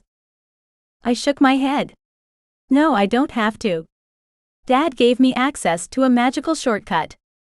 I think it's technically against the rules, which is why he doesn't let anyone else do it, including himself. But there's been times in the past when I've been so unwell or so weak, I couldn't deal with the council goons and jumping through all the different portals. I just needed to get back to my bed as soon as possible. Ava nudged her husband, who was looking at me shocked. Then Tavlor said, no one in the universe has anything like that. If someone found whatever it is you have, Courtney, that would be very bad. To give anyone else access to the High Warlock while he slept. Tavlor trailed off and I nodded towards him. I totally understand, Tavlor. I'll protect it. Don't worry. I thought back to yesterday when I found Charity on her hands and knees, looking for something in Dad's office. Was that what she had been looking for? And how would she even know about the magical key that my father had given me? I'd have to think about it when my brain was working better. I walked toward my big sister and gave her a giant hug. Then I kissed my nephew on the forehead and quickly hugged my brother-in-law. I'll walk you to the portal, Harry said, turning and beginning to walk down the path ahead of me. Ava grimaced out a smile. At least he seems sorry for what he did. I sighed. Doesn't change anything. Even if I had felt a strange sort of connection with Harry the night I'd met him in that human bar. I'd been ready to go home with him if he'd asked me to, which he hadn't. But those feelings were gone now. Gone forever. Another thing the council had ruined. Thanks for calling me here, I said to Ava. If his potion has undone all the damage the original poison did, I'll be good as new soon. Go rest, Ava said. I'll come by in a few days to see how you're doing. Sounds great. I smiled at Tavlor, then headed down the path through the woods once more. Where had Shadow gone? And what was I going to say to him now? Chapter 7. Harry wasn't hiding the way I assumed he might be. He was standing by the portal, his hands thrust into his pockets and his eyes on the grass at his feet, looking to all the world like a lost boy. I almost felt sorry for him, but then I remembered what he'd done to me, and that sympathy disappeared like it always did. I pursed my lips, taking him in. Was he really my age? I would have thought he was closer to 30, with his wizened eyes. There was something about him that seemed to know more than he let on, and unfortunately for me, everything about him stoked my curiosity. I stopped walking when I stood in front of him, at a loss for words. He must have been as well, since he wasn't speaking either. I wasn't sure if the silence was awkward, but it definitely wasn't comfortable. I searched my mind, trying to figure out a way to push through this moment, to fill the silence without sounding like a complete moron. I better go, I told him, gesturing to the portal. That was relatively safe. At least I thought it was. The key for my father's apartment lay around my neck in a small crystal, hanging on a chain. No one would notice it unless they knew to look, and even then it was just a necklace. I'd never told anyone about my shortcut back to our dad's apartment, and after Tavlor's warning, I wouldn't again. Harry looked up and met my gaze, and in his eyes I saw a burning need to tell me something. I stiffened. My feet rooted in place. Was this part of his strange magic? How was he able to render me so completely useless with a single look? What is it? I asked after more silence and time had passed. I hoped the annoyance in my tone hadn't bubbled up, but I detected a sharpness to my voice I couldn't take back now. Oh well. Finally he said, I owe you a life, Courtney. His words were surprisingly solemn. For someone who seemed to have mischief living in his eyes, the fact that he was so serious threw me off. I know you don't want my help, but you have it. I'll be there for you, I promise. Just ask. If, and when you're ready. I shivered as a wave of heat passed over my skin. I could feel the magic of his words in this place. The Fey world added weight to his declaration. It was like he'd bound himself to me. I stepped back. I wasn't sure how I felt about that. There was too much power, too much expectation. I couldn't have him beholden to me in that way. Sure, he definitely owed me, but more in the sense that I'd ask him for a favor in the future, maybe. I didn't want him hanging around me indefinitely, just in case I needed him. Already his presence made me feel uncomfortable. What sort of life would that be for him or me? You already saved Bella's life, I reminded him, feeling uncomfortable with the amount of emotion I could see in his eyes. The amount of truth in them. And you've cured me. I don't want you to be beholden to me, Harry. I release you from whatever this is. I gestured between us. That sort of pressure wasn't right, and he didn't deserve it. Charity, yes? Him? No. Harry reached into his pocket and pulled out a silver bracelet. I was immediately drawn to the large links and charms that hung from each one. I couldn't look away from it. Wow, that's beautiful. I made it for you, he said, opening the clasp and holding it out for me. Made it. The fact that anyone could make something as beautiful as this for me boggled my mind. I knew what I was worth, but the craftsmanship that went into this clearly took time, and the way it glimmered just so in the light. May I put it on you? He tilted his head to the side, and although I couldn't be sure, his tone sounded shy. Like he wasn't quite sure what to expect from my reaction. This time I didn't hesitate, though I probably should have, and put my arm straight out for him. Harry clipped the bracelet on. The silver lay warm and heavy against my skin. It tingled against my flesh.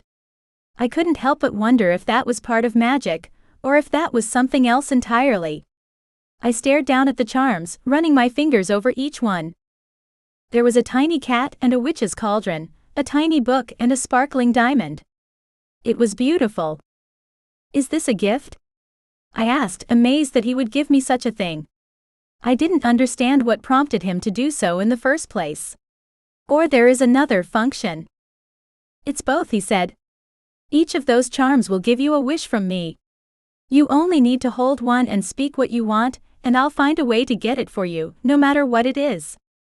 At that moment, the only thing that popped into my head was the fact that I wanted my mother back, but I was pretty sure that bringing people back from the dead was against the natural order of things. Not to mention out of the scope of warlocks. After all, if my father hadn't tried such a thing and he was the High Warlock, surely no one else could manage such a miracle? Even someone as talented and as determined as Harry. I inhaled sharply, suddenly overwhelmed. My gaze dropped back to the bracelet. I couldn't look at him any longer. My cheeks pinched pink, I was sure of it. What was going on with me? I wasn't the type to blush like this. I don't know what to say. He thrust his hands back into his pockets and bounced on the balls of his feet. At least I wasn't the only one squirming in some level of discomfort. If you need me anytime, touch the diamond and call my name. I'll be there as fast as I can. And I believed that. Somehow, he'd protected Bella when she needed him, though how he did that, I had no idea. Do you watch us? I asked suddenly. Had he been protecting Bella and me all this time, and we didn't even know it? Was that even possible? The idea was less creepy than it probably should be, but now that I thought about it, I couldn't help but wonder. He tilted his head, pursing his lips, trying to figure out the best way to answer that question. Not you specifically. But I'm in the magical realm a lot, invisible thanks to a spell. Watching and listening. Oliver and I have an understanding too. He doesn't tell anyone about me, and I help him protect people important to the cause. It's mutually beneficial, and we both get what we want.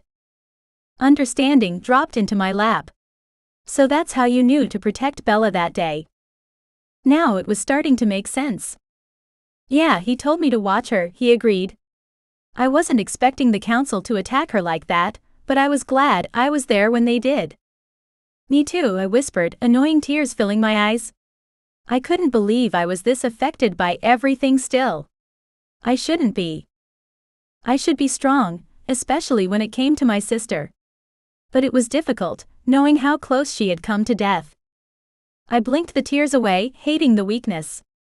I coughed roughly to clear my throat. Bella is very important to me, so thank you for saving her life. I'm not sure what I would have done if. I couldn't finish the rest of the sentence. Harry took a step back and away from me. I know you're not feeling well, so I didn't mean to stop you and hold you here any longer, but I needed to give you the bracelet. My fingers went unerringly to the diamond, and my mind filled with thoughts of the gorgeous Warlock before me. I let the jewel go, not liking the feeling. Okay. Well, thanks. I suppose I'll see you soon. The edge of his full lips tilted up. You will. My breath caught in my throat, but before I could say anything stupid, I stepped through the portal, channeling the energy from the jewel around my neck to find my way straight home. I was ready to collapse, anyway. I'd never been more relieved to open the door and stumble into my dad's office. But it wasn't physical exhaustion that had me crumpling on the couch. My head was a whirl with information and intense feelings I didn't particularly understand or want to understand, at least right now. My stomach growled and I realized I'd barely eaten all day, and Dad would be home soon. I got up and walked over to the dining table, reaching inside to feel for my magic. It had been so long since I'd felt any decent amount of power inside of me. I hadn't even been able to make dinner for my father, or create a full outfit or anything important. But today, for the first time in forever, my magic was there, humming away. Strong. Thanks to Harry. I put out my hands, and even though they shook a little, I cast a spell for a sumptuous dinner. Roasted pumpkin soup, roast lamb and baked sweet potatoes. The smell made my mouth water as the food appeared, beautifully hot and ready on huge plates.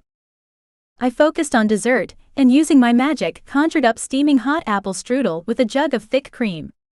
My stomach rumbled, just looking at everything now beautifully displayed on the table. Pride billowed in my heart that I could make food again. Then my stomach growled so loudly I laughed aloud. I was ready to devour this whole meal myself. Dad better hurry up. As though my words had conjured him, the door opened behind me. I turned to greet my father with pure joy in my heart. His jaw dropped open. Courtney. Is that really you? I laughed. Yeah, it's me. What happened? He asked, dropping his coat and bag and rushing over. I ran into his arms and he hugged me tightly. I'd always known that I lacked something growing up, and it was this. My father. You look so vibrant, he said, his voice catching with emotion. It was sad that Dad had never seen me like this. He was staring at me like he didn't know me. And yet this was how I'd looked my whole life. Before the council and Harry had tried to end me. I shook off the negative thoughts and focused on the positive. I pulled back and dragged him over to the dining table. I made dinner. Let's eat, and I'll tell you everything. And I did. Over the hot, decadent meal, I told him about Harry, the shadow, and his wife's treachery. His knife clattered onto the plate as he muttered, "That bitch." I laughed as I took another sip of the sweet wine Dad had conjured up. Ah, yeah. Bad. I must report her, my father said. To the council. She must be held accountable for her crimes. I burst out laughing. Oh my God, are you serious? I asked, looking at him with a raised brow. How do you not get it yet, Dad? She is the council. The council is her. This whole being responsible for her actions doesn't exist. No. My father shook his head, still in total denial about the people he worked with, lived with, trusted. Why he trusted those people after everything he had experienced, I had no idea, but apparently he still did. I wasn't sure whether to be annoyed by his naivety or sympathetic for his belief in people. Dad. I sighed. How can you still believe there is any good left in the council? They tried to kill Ava, they sent an assassin for Bella, and now this. I mean this with all due respect, but are you blind? Or just foolish? I threw myself back in my chair and crossed my arms over my chest. My father didn't speak. In fact, his silence was louder than anything he could have said. He was still loyal to the council, and as High Warlock, he was responsible for everyone in the realms. I stood up and slid my chair back, the wood making a scraping sound on the floor. The frustration and anger were building in my gut, making a hot wave wash over me. Dad, I know you grew up here. These are your people. But it's time you got with the program. Tavlor and Ava are changing the Shifter and Fey realms one person at a time. Ava's smashing through the council's walls and glass ceilings, and you're just sitting there doing the same thing you always have. He stood up, his posture straight, his shoulders rigid just like his beliefs. This place is my home, Courtney, and I do the best job I can. I'm trying my best. I scoffed at him. Your best? You're still following their rules. Believing their bullshit. They've tried to kill all 3 of your daughters multiple times and you're still working with them. Dad threw his hands up in the air. What do you expect, Courtney? I've made Ava my heir. I've protected the Shifters and Bella. I'm fighting tooth and nail every day just to hold on to my position. What else can I do? My teeth cracked as I clenched my jaw hard. I took a moment, breathing in and out of my nose and trying to control my temper. I didn't snap, but it was damn close. I unlocked my jaw and managed to say, Father, I need to be frank because you're not getting it. You need to fire the whole fucking council. They all need to get tossed out of power. Now. We need a new council. One that is elected. One of the people. One with Fey, Shifters and half-breeds. My father's shock was obvious in the widening of his eyes and the slight parting of his lips. But then just as quickly, his eyes became darker and his jaw clamped down. And there it was. My stubborn streak, staring me directly in the face. It was a shock, to be honest. I had seen hints of both parents in my sisters, but never had I seen myself in my father. Until now. If the circumstances were different, I'd probably start laughing. That's never going to happen, Courtney, he finally said, his tone resolute. I shook my head, sadness sweeping through me. Of course it won't if the High Warlock doesn't believe it will. I turned and walked away from him then, going into my room and shutting the door. But what he didn't realize was that I was just as stubborn, if not more so than him. Years with my mother hadn't taught me to rein in my temper like my father had obviously been schooled to. I was angry. This world was unfair and the people who were in control of it, the council, were dangerous. And if my father, who had all the supposed power, wasn't willing to change it, then I would. Chapter 8. I woke up the next morning and prepared myself for the onslaught of horrible feelings that had been plaguing me for over a year. Headaches, muscle aches, nausea and mood swings. And that was just in the morning. But as I slowly stretched my arms above my head and opened my eyes, I gasped. I was warm. I was pain-free and my head was clear. It was like a dream, except it was real. Oh. My God. I jumped out of bed too fast, stumbling in my haste. I immediately expected to feel the roll of nausea, or the spinning type of dizziness that came with moving too quickly nowadays. But instead, I felt nothing but the buzz of good health and energy. Holy shit. I have to tell Clarissa. Getting dressed was the first thing to do before I could go and visit my cousin, but how to do it this morning? I glanced towards my wardrobe that was full of clothes that Ava and Bella had made for me. Was last night a fluke? Had my magical strength been a one-off? I pressed my lips together, anxiety skimming along my nerves. I wanted my magic to work more than I wanted practically anything else. But it hadn't functioned properly in so long, I was afraid to try again. I didn't want to be disappointed, and I definitely didn't want to let anyone else down. It wasn't just me that was affected by this. My sisters, Harry, even my father. I took a breath, trying to control myself. I was excited, certainly, but I needed to think for a minute before I jumped into things. I glanced down at my silver bracelet, hanging warm and jangly on my wrist. The reminder of my cure, and my run-in with Harry, was the boost I needed. Don't be a chicken. Go for it. Power simmered within my chest, the sensations making my fingertips vibrate. I closed my eyes and imagined an outfit. Ripped denim jeans that fitted me well. A white loose t-shirt with a silver diamond pattern on it. And boots. Always black leather boots. When I opened my eyes and glanced down, the outfit I'd envisioned was fitted around me. I squealed with delight and jumped up and down. Yes, yes, yes. Dad didn't come running to see what the commotion was about, so he must have already left for work. Happiness bubbled inside me as I rushed into the living room and made myself a quick breakfast, toast, and an on-the-go cappuccino. Next stop, Clarissa? I took a few bites of my toast, grabbed my travel mug, and rushed to the door. A jump through the portal to the Adenolfi family realm had me landing on gravel that crunched beneath my boots. I hurried up the path towards my cousin's cottage. It was difficult to contain myself. I wanted to skip, to sing, to run, but I had to relax or else I was going to scare everyone away. The sun was shining on my face, and I tilted my head up to receive the warmth. I hadn't felt this good in so long, I barely remembered what it was like.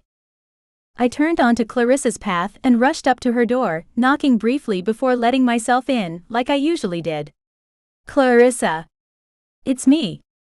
I strode along her hallway, bursting into her small kitchen. There, sitting with my cousin at her dining table, was Harry. The happiness in my heart dropped into an acidic swirl in my gut. I narrowed my eyes, trying to figure out what was going on. What the hell are you doing here? Clarissa got to her feet, her jaw dropping as she stared at me. Courtney. You look amazing. I nodded towards Harry. Yeah, well, it's no thanks to him. Clarissa rushed over to me, grabbing me in a huge hug. You're well. I can't believe it.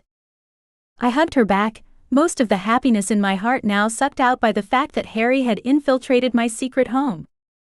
When Clarissa pulled back, I turned to the shadow again. Seriously. What are you doing here? Harry stood up from the table, looking far too handsome and brooding with his gorgeous dark hair and solemn eyes. Ava reached out to Clarissa in regard to the treatment I gave you yesterday, and your cousin wished to speak to me as soon as possible. Clarissa beamed, her smile huge. I've been so depressed lately, sure that I'd never be able to help you. Then Harry contacted Ava, and you look amazing. I've never seen you look so healthy. I'm so happy for you, Court. I crossed my arms over my chest. That's because you didn't meet me before I was poisoned. I always looked like this, didn't I, Harry? After all, he was the one who'd picked me up and fed me that crap at the bar in our local town. Clarissa glanced from Harry to me, then back again. I'm missing something, she said, her voice flat. Yes, you are, I told her, pointedly looking at Harry. Care to explain? Clarissa asked with a sheepish smile on her face. Harry continued to keep his eyes on me in the most unnerving of ways. He inclined his head. I should go. I have a meeting with Oliver today at his old shop. Distracted for the moment, I couldn't help but ask, how's he doing since the council blew everything up? He's rebuilding, Harry said as though that explained everything. I believe he still stays with Bella on occasion, but he has a new apartment, and his shop is coming together nicely. He nodded his head at Clarissa, bid us goodbye, and headed to the door. Coward. I shook my head. He wasn't going to tell Clarissa what he'd done? Clarissa grabbed my hands and dragged me over to the table. Harry brought everything he used to make the potion that cured you, so that if we need to make another, we can. How'd he get into this realm? I asked. It was private, and I'd thought secure. I invited him, she said simply. And as a member of one of the council's families, he was accepted easily. Clarissa began to gather all the ingredients from the table to put away in her clinic, I assumed. My bad mood was strong, and I pushed against the cloud with all my might. "What's wrong?" Clarissa asked, turning towards me. "God, even angry, your eyes are so clear, your skin is glowing. I can't believe it." She excused herself and headed off to her clinic to put away the many potions and herbs Harry had obviously brought over for her. I closed my eyes while she was gone and focused on my happiness, on the health and vitality pulsing through me. When Clarissa finally came back into the kitchen, I was calm. Mostly. "So tell me what's got you all twisted up." And just like that, I was back with an angry ball in my gut. I pointed towards the front door, like Harry was still there. "Did he tell you that he was the one who poisoned me?" I demanded. It was one thing to lie to me, but to my cousin. To everyone else? Who did this guy think he was? Clarissa stared at me, her dark eyes shimmering with uncertainty. Then she said, "Yes, he did." My mouth dropped open. "And you aren't angry at him too?" There had to be some kind of mistake. There was no way Clarissa would be fine with someone poisoning me. No way. She sighed heavily. "Of course I am. Gave him a good whack when he first told me. But I've known Harry since he was young, and I know his parents too. There's no way he would have done it if he knew their real intention." I slid onto the bar stool that rested under the kitchen counter. Well, I don't forgive him. And I never will. I came here to celebrate my new health, not to see him. Clarissa clapped her hands. "You're right. A celebration is in order."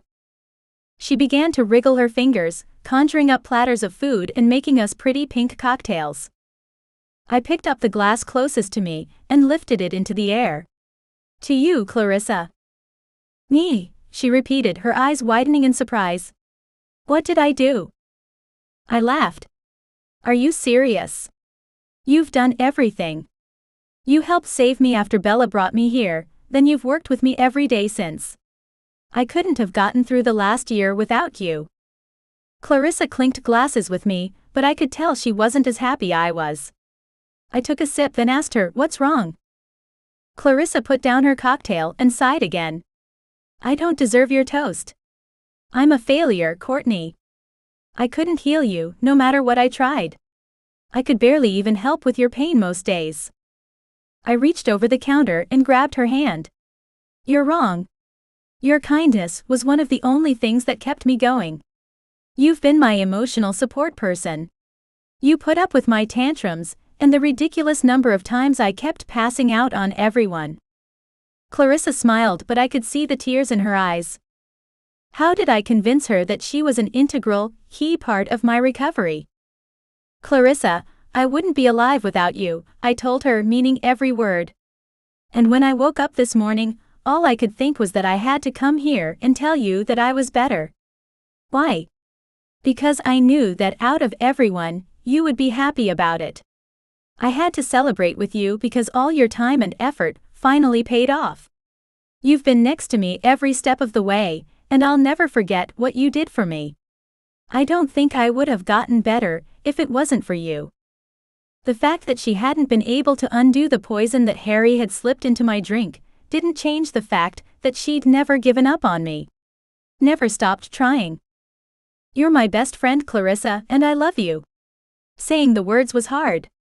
My mother hadn't been particularly affectionate or free with her praise. But as Clarissa smiled at me, I knew it had been worth pushing myself to say things I normally didn't do. "Eat," Clarissa said, gesturing to the platters in front of us. "And tell me all about what you did to Harry when you found out what he'd done." Chapter 9.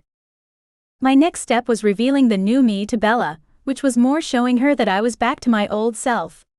Then finally, I headed home again where I could finally relax. I was exhausted from the sheer amount of people I was speaking to, and the energy it required. As excited as I was to show them I was healed, it took a lot of energy simply to be happy and bouncing around all the time. I needed rest, or I was going to poison myself again. I decided I would put myself to bed early, had a long hot shower to ease the tension out of my body, and crashed the second my head hit the pillow. I couldn't stop thinking about Harry, the shadow, and what he'd done. My fingers went straight to the bracelet on my wrist. The silver was always warm, and the charms curled into my hand, reminding me of its presence. I wasn't tempted to call on him, not exactly. But knowing I could whenever I wanted to, was comforting in a strange way. My fingertips reached for the diamond, a strange urge to call to see if he would come passed over me.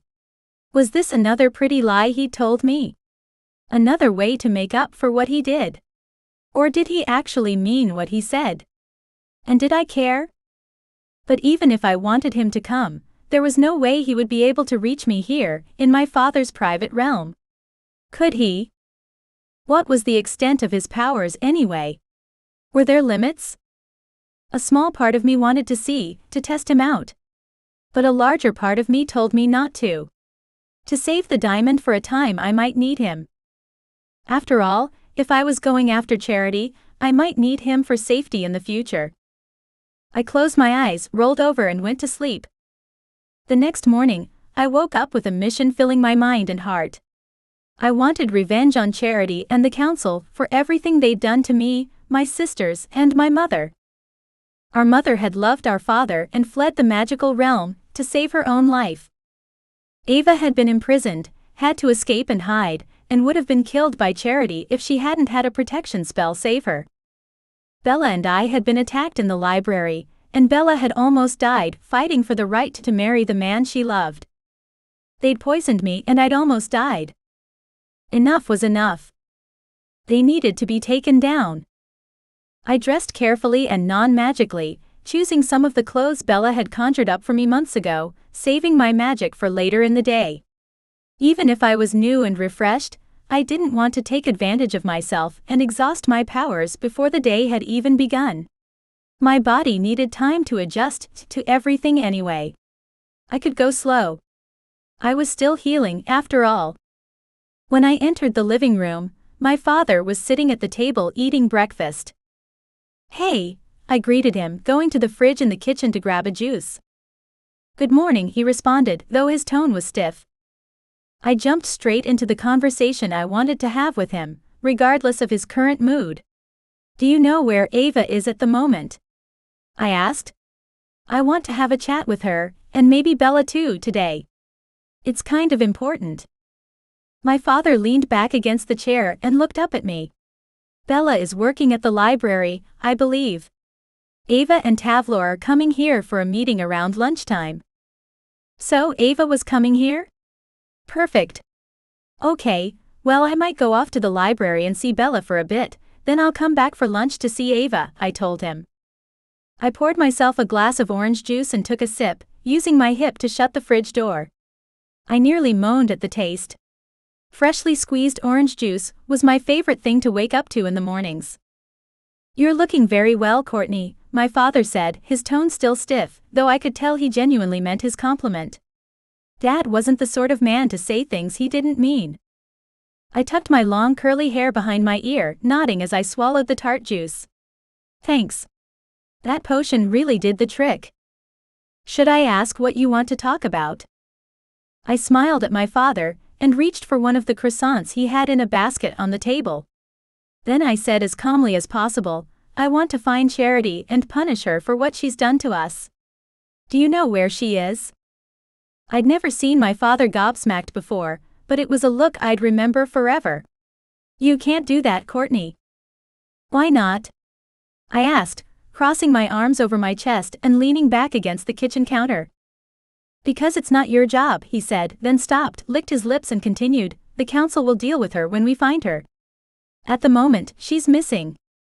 So he'd already gone looking for her. Good. "Missing?" I repeated, with a giggle in my voice. There was no way that could be accurate. How did a current member of the council, and an incarcerated one at that, simply go missing? It didn't make any sense.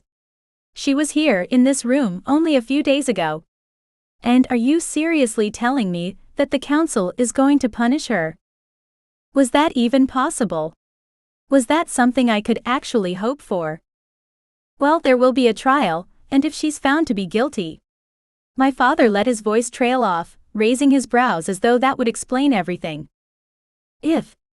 I gaped at him. Though the fact that she would even be on trial was huge.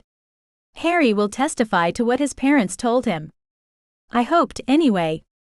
Maybe I could call in that favor he owed me. Even then, I wasn't sure he would do it. I hoped though. And I know you guys can do spells to make her talk. Charity had done it to Ava. Dad pressed his lips together and softly glared at me, clearly not liking the reminder. I pulled a chair out and sat down, glaring much harder at him. If he wanted to play that game, I could too. And I would win because I was better at it. Are you seriously upset about the fact that Charity needs to be found and held accountable for her actions? He shook his head. No, of course not. I have no affiliation with my Charity any longer. I lifted my hand and waved it at him. Then what's with the face? You look angry. He stopped and pressed his lips into a thin line again. I didn't really know what was going on with him, and I didn't want to hazard a guess. Because at this point, I was likely to jump to the conclusion that he still had feelings for his wife, and even though she'd tried to kill us, he wanted to protect her. I grabbed an apple from the fruit bowl and stood up. Well, I'm off to chat with Bella. As I stood up, so did my father. I'll see you at lunchtime then. I nodded and headed for the portal door. You might want to work out whose side you're on, Dad. I know you're the High Warlock and feel loyal to the Council because of everything that's happened in the past. But things need to change, and my sisters and I are here to see it happen. His eyes widened, then he nodded. I didn't know what he was feeling or thinking, but I could see the tension in the tightness of his jaw and the darkness of his eyes. Bye. I headed out so he could work out what he wanted to say when I came back. I wasn't in the mood to wait, and I didn't want to fight. I went the traditional way, through the many portals, and out the front door of the council building. I tried to pace myself. I didn't want to rush, but I also had more adrenaline coursing through my system, thanks to this new information that I needed a productive way to filter it out. Still, it was important to make sure I didn't push myself too hard. As I walked along the streets towards the Magical Academy and the library where Bella worked, I thought about how similar my middle sister was to our father. Ava and I were a lot more like our mother. Same strength and loudness. Bella had always been our shy bookworm, though she'd shown her strength when she'd brought me to the magical realm and saved my life. Our father had a similar aura to Bella, and I didn't want to underestimate him. But he didn't want to hunt down and punish his wife, and I didn't understand it. Why wouldn't he? Ava had said that Dad had moved out of his marriage home before she'd met him years ago. And clearly, he had still been in love with our mother, considering he sired 3 children with her. Even if he didn't know about us, the fact that he kept going back to her after everything said a lot. That must have meant that his marriage had been a crappy relationship.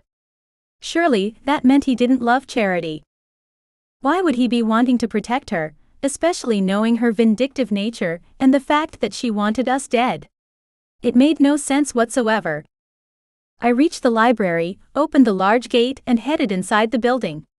My heart pounded a little harder as I walked along the hallway and opened the doors to the library. I had to stop for a minute just to catch my breath. So much for not pushing myself.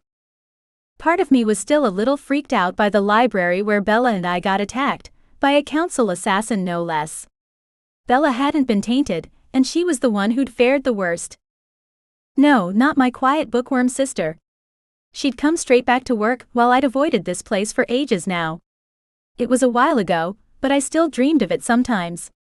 Unfortunately, being sick and weak and having to run for my life while my sister fought a man set on killing her still haunted me more than I cared to admit. But I couldn't let that shake me. Not today. Today I felt healthy and strong, and even though my stomach trembled with a touch of fear, I lifted my head and smiled when I saw the librarian. Hi, Hillary. How are you today? Courtney, she asked as though she didn't recognize me. I grinned at her. Yep. It's me. Is my sister here? You look fantastic, she said, smiling at me as she pointed to the other side of the library. Bella is putting books away in the potions section. I wasn't sure where that was, but I'd find it. Thank you. I turned and started walking in the direction Hillary pointed. Bella walked out with a pile of books in her arms. Her jaw dropped. Court. I laughed, almost getting sick of people's reactions to how I looked. At least it was positive. Yeah, I know. I look better. Better? My sister whispered. You look beautiful. She put her hand to her mouth and tears filled her eyes. I rushed over to grab her in a quick hug. Hey, it's okay. All good. Bella nodded, gulping down her tears. Hillary, do you mind if I take a 10-minute break? Sure, Hillary said. Have 20, as long as you promise to go get me a coffee from the Black Cat. Bella smiled. Sure. She grabbed her purple Hessian bag, and we headed out the door. I could breathe a bit easier outside of the library, and realized that was a fear I'd need to face another day. Let's go get Hillary a coffee, and you can tell me what happened. I filled Bella in on Harry and the potion, and when I finished, she was gaping at me.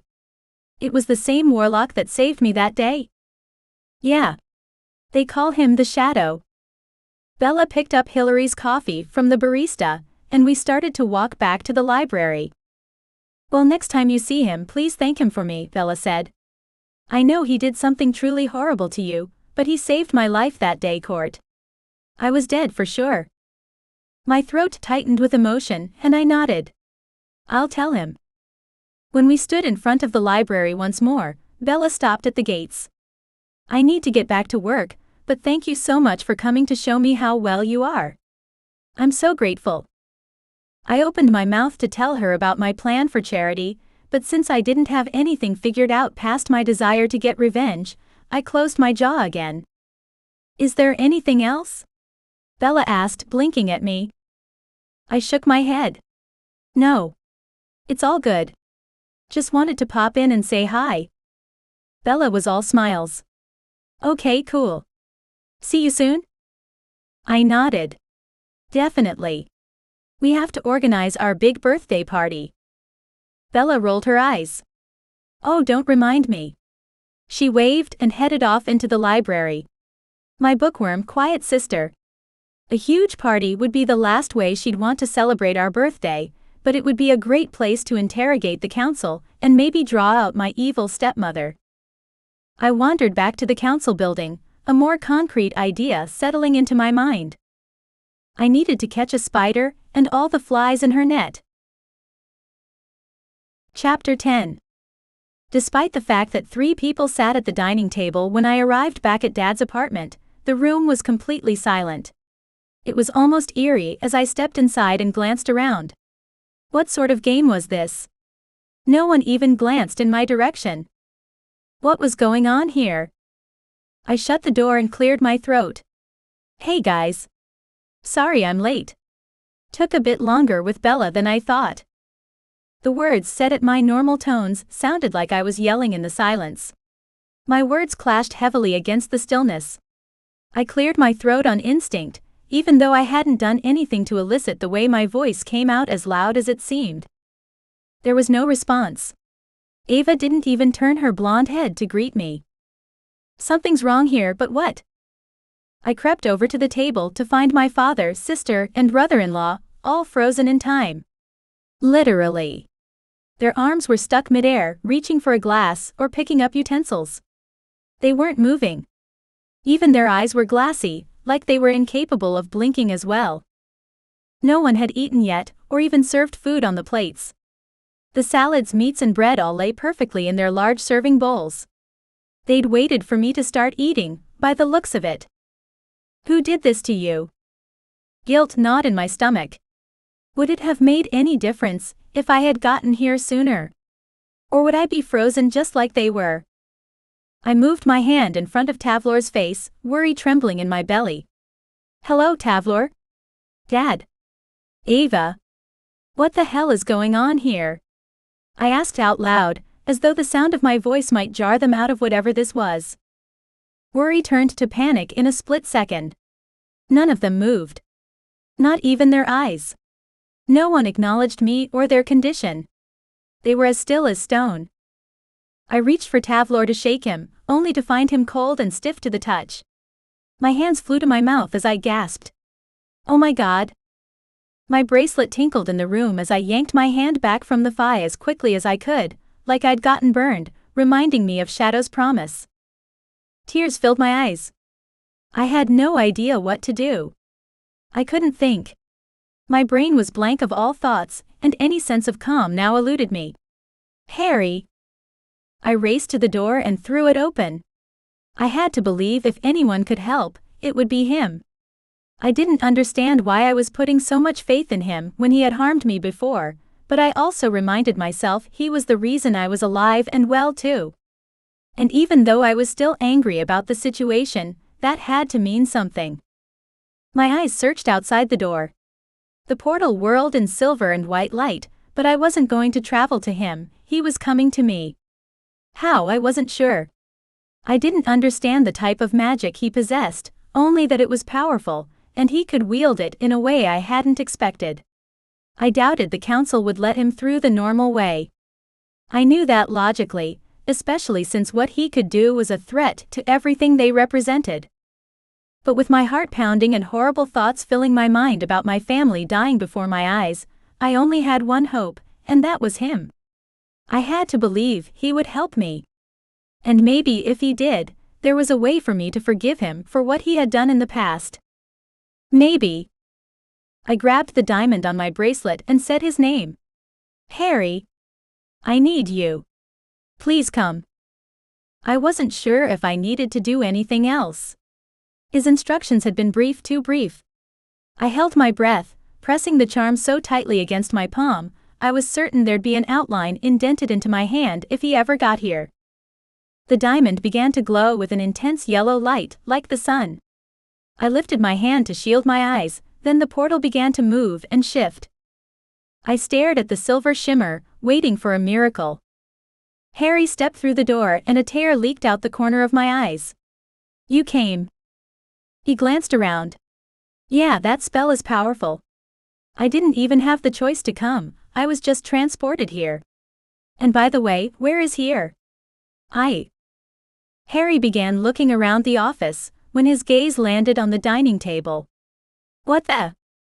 I raced over to my family. You're in my father's office. Our apartment. We live here. Or Dad and I do anyway.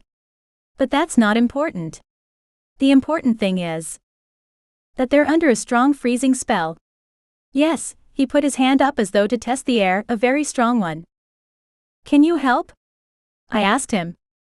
Please. I don't know what to do.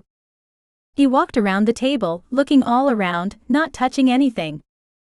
My heart pounded in my chest with the weight of a heavy iron mallet banging against my ribs. These people are my whole. I stopped, my throat closing up as I gulped against the pain. World. I pressed my fingers to my lips, holding in the scream that was building. Bella was alive and well, hopefully, and far away.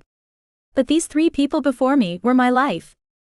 It was difficult for me to get the words out, to truly explain how much they meant to me. I hoped he understood. They aren't dying, he said firmly.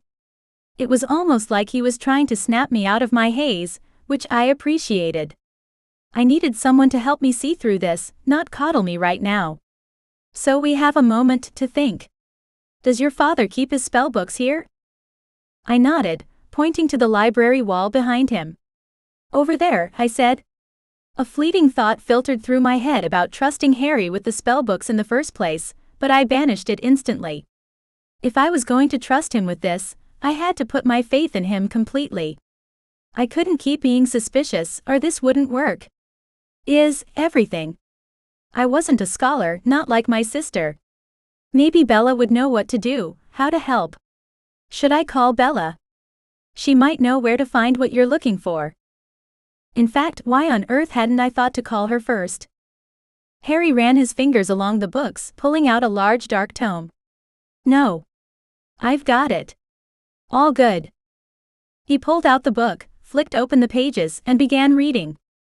I began to pace, wringing my hands like some old worrywart. I should get Bella. She's so much better at this than me. No. No. I've got it. Come here, Harry called me over and pointed at the page. I read it quickly. It needs a lot of power. Yes. It does. We can do it. Harry held out his hand and I hesitated. What's wrong? I'm only just healed. I don't know if I can. Harry leveled me with his stare. Courtney, you're a high Warlock heir, and from what I've heard, your mother was quite the witch in her day. I've seen what Ava and Bella can do. It's your turn. He was right. Why was I hesitating? I have Adenolfi and Melfi blood. That had to count for something. I reached for his hand, already feeling the tremble of magic within me. Okay. But what if I screw it up? The edges of his lips kicked up in a reluctant smile. You won't, he assured me, his voice almost gentle now. And if we don't have enough power, I'll leave and get Oliver or someone else. But let's try first before we give up. Okay? I nodded. The fact that we had time allowed me to take a deep breath to steady myself. Yes. Let's do it. I grabbed tight to Harry's hand. The man who'd assaulted me, saved me, and now was helping me with the most important thing in the world. Harry and I began to chant the spell, white magic whirling around us in a cloud. We repeated it twice, the incantation demanding a third time. I lifted my gaze from the book, meeting Harry's eyes. He nodded, and we began the final recitation. With each word, breathing got harder, my chest felt tighter. Harry didn't stop. I didn't stop. Harry's hands tight on mine and my sister within touching distance was all the strength I needed to complete the spell. With one final word, using every bit of magic I had, the spell was done. A ripple effect exploded through the room. Ava gasped behind me, and I turned to see my sister alive and moving. Dad dropped the glass he'd been holding, the wine spilling onto the white tablecloth. Tavlor got to his feet, staggering sideways from fatigue. Ava! Oh my God! I rushed for her, wrapping my arms around her and pulling her out of her chair. Are you okay? Yes. What? How did you get in here? My father was asking Harry, walking over to him in less than a straight line. I broke out of Ava's arms and went to stand by Harry's side. I called him Dad. He helped me break the spell to save you all. Don't you remember what happened? Dad's brows furrowed and he shook his head. Harry sighed. I'd forgotten about that part of the spell. They probably don't remember anything. We were toasting Ava's success, my father said slowly, frowning. We were waiting for you, for lunch. I jumped to fill in the gaps for him. I arrived and found you all frozen. I freaked out, called Harry, and he found that spell.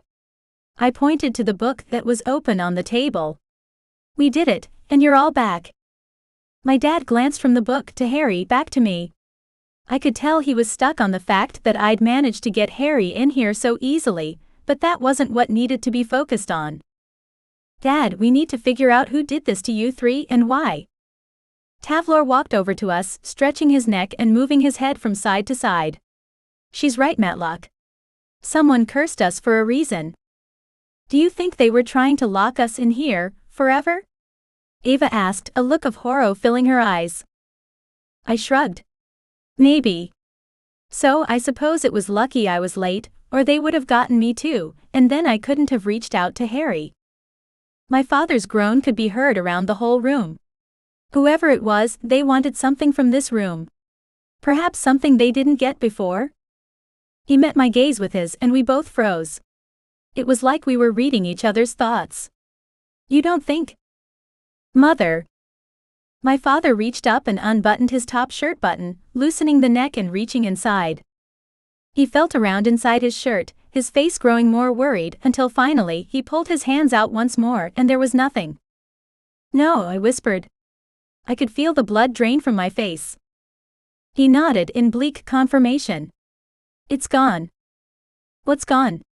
Harry asked, glancing between my father and I.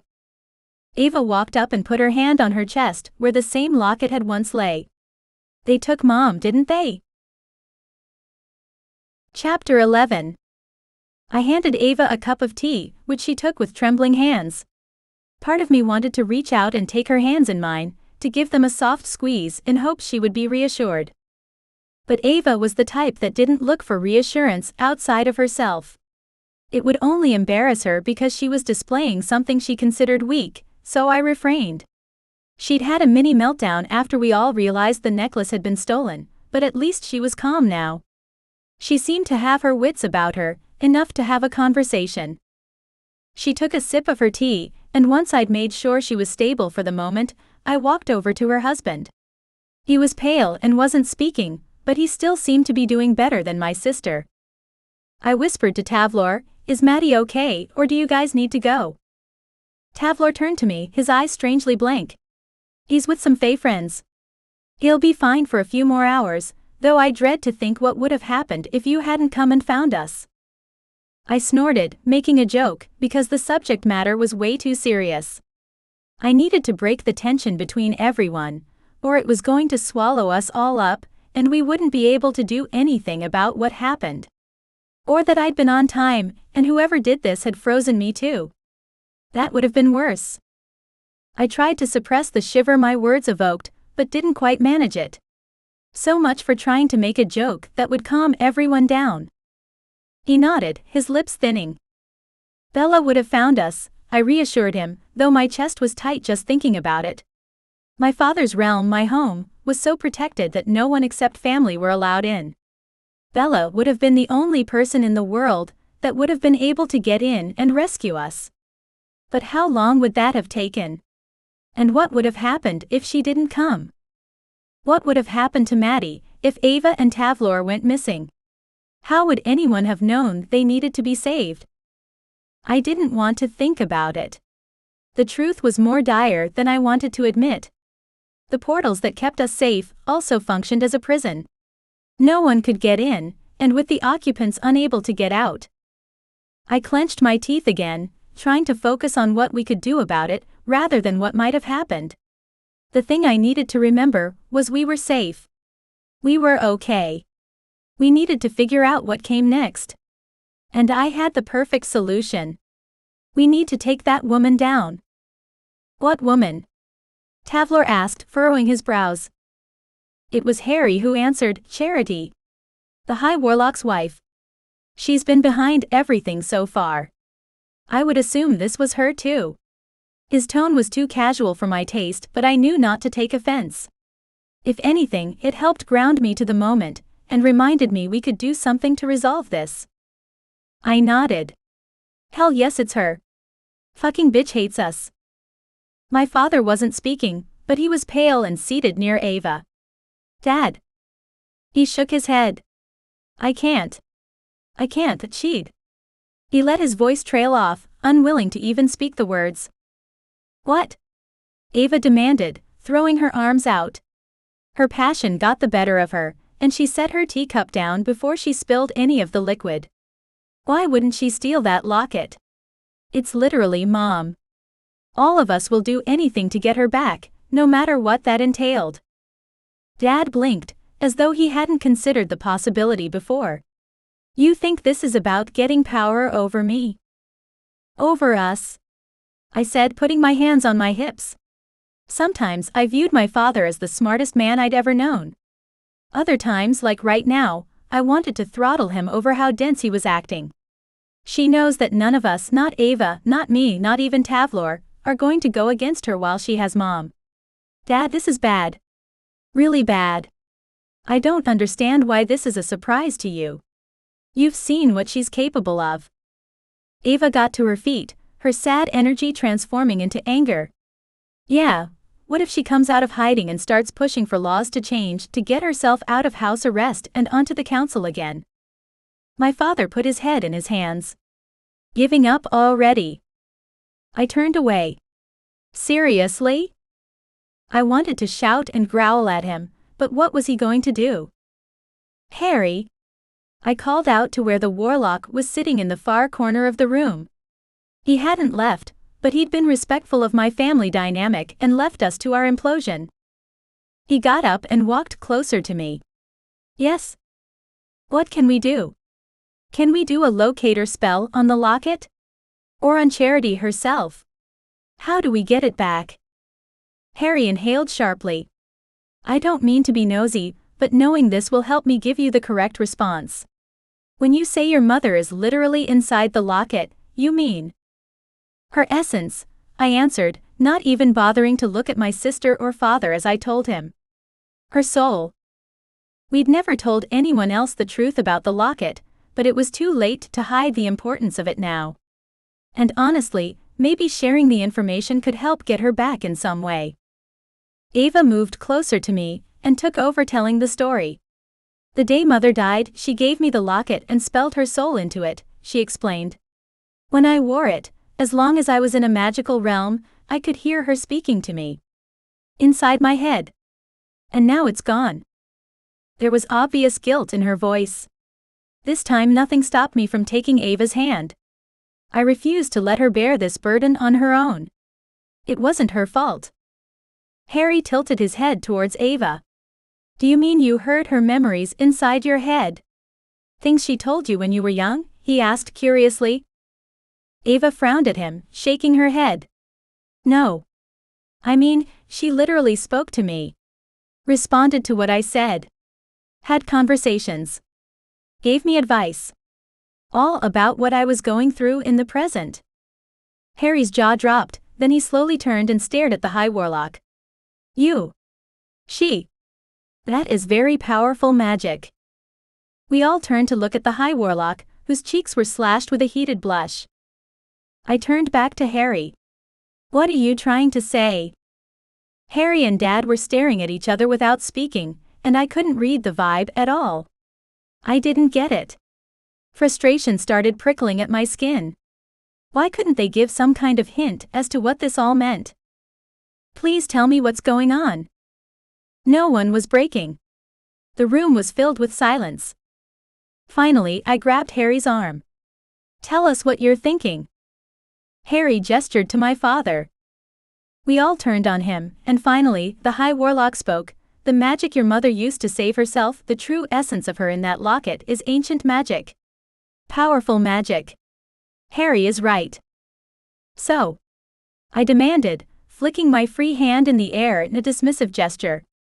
Mother was powerful, we all know that. It's not that, Harry said quietly.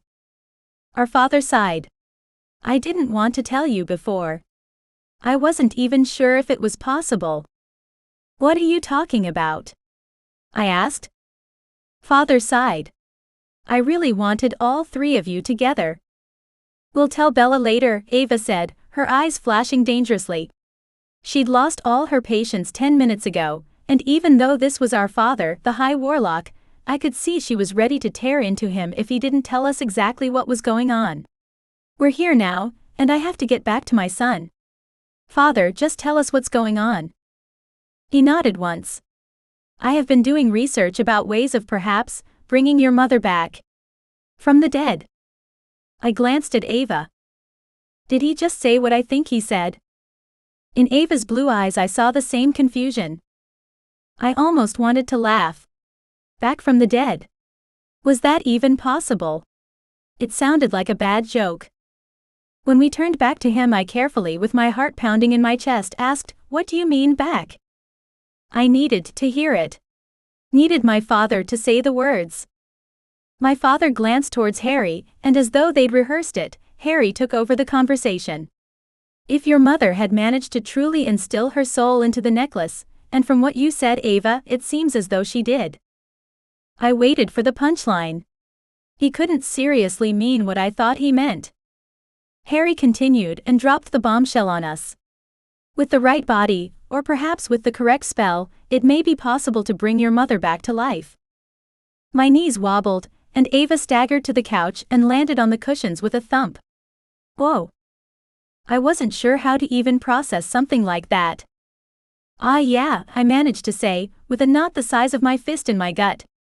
I didn't know if I wanted to believe it. That's a bit of a, well, it's a shock.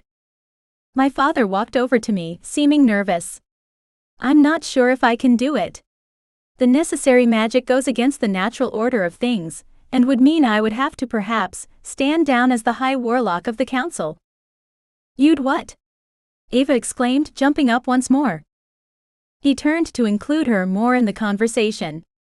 Harry was right to be cautious about what he said earlier. There are a lot of gray areas in magic, and in the Council's laws, but bringing someone back from the dead is forbidden. I would lose my place on the Council at best and at worst death. I gasped. No. But she hasn't passed over, Harry said.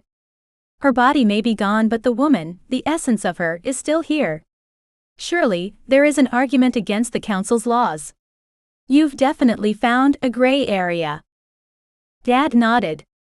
That's the reason why I haven't said anything to you all, and I've been quiet in my research. Tavlor finally spoke. I can't believe you're considering doing something that would unseat you. I gaped at him.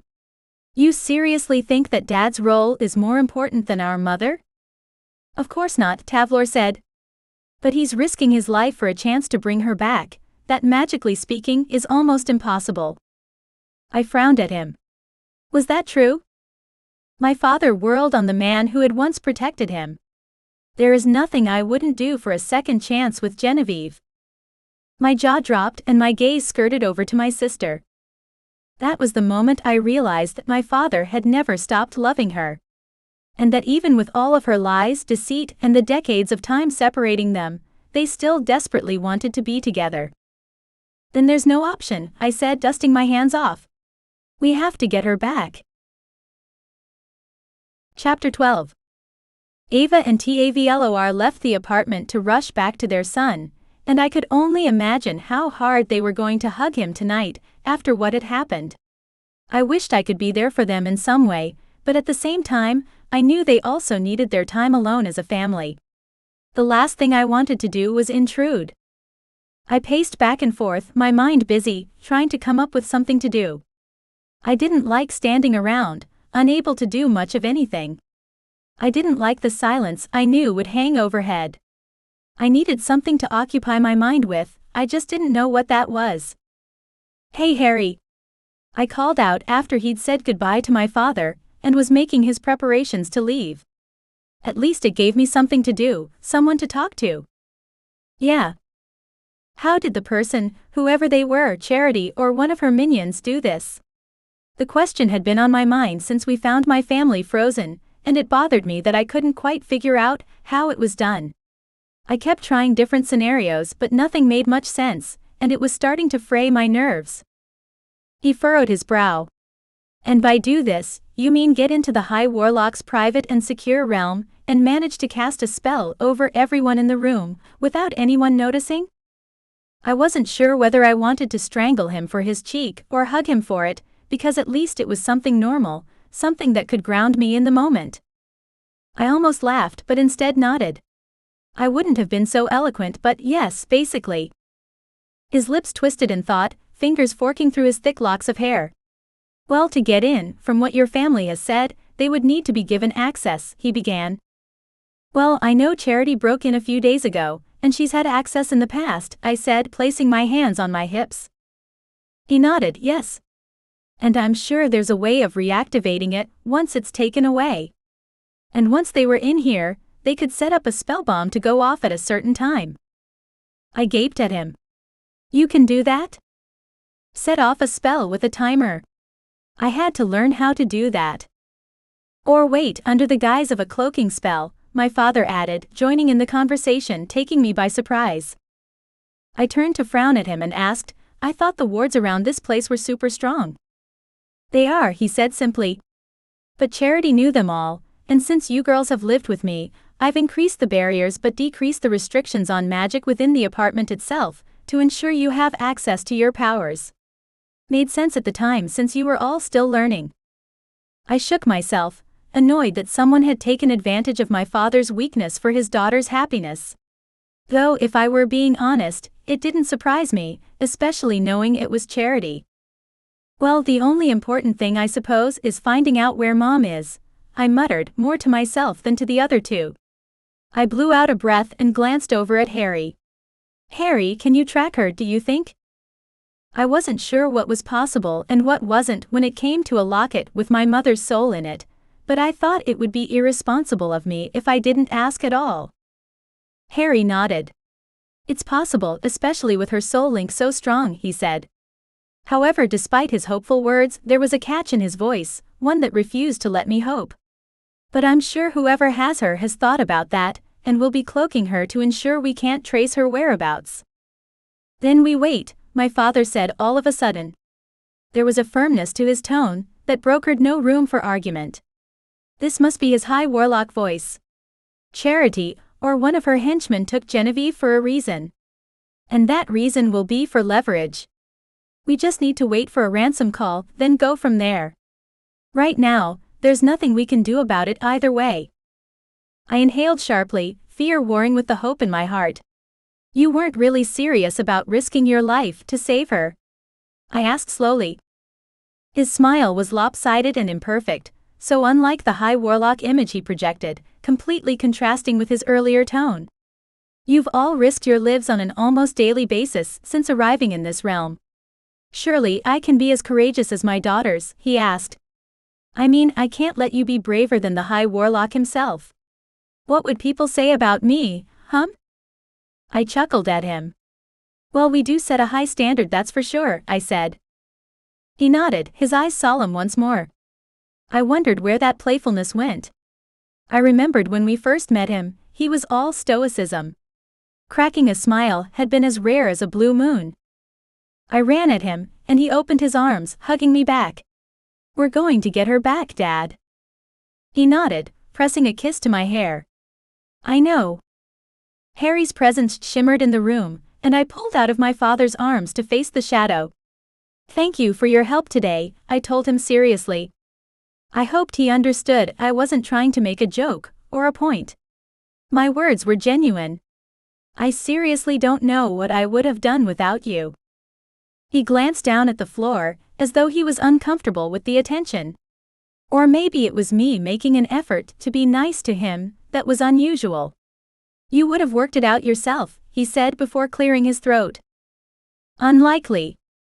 No, I probably would have gone to get Bella, and God knows if she'd been able to help me with both of us freaking out, I said honestly. I had no problem admitting my weaknesses. It didn't bruise my ego, especially when it was the truth. He lifted his gaze and smiled at me. Something warm filled my stomach, but I pushed it away. Now wasn't the time to look into that, not when Mother was still missing. Well, I still owe you more than this, so call me anytime you need me. He shrugged humbly. I nodded, trying to thank him with my smile, hoping he was able to read it. Harry nodded and turned to leave. Oh, are you okay to get out of here?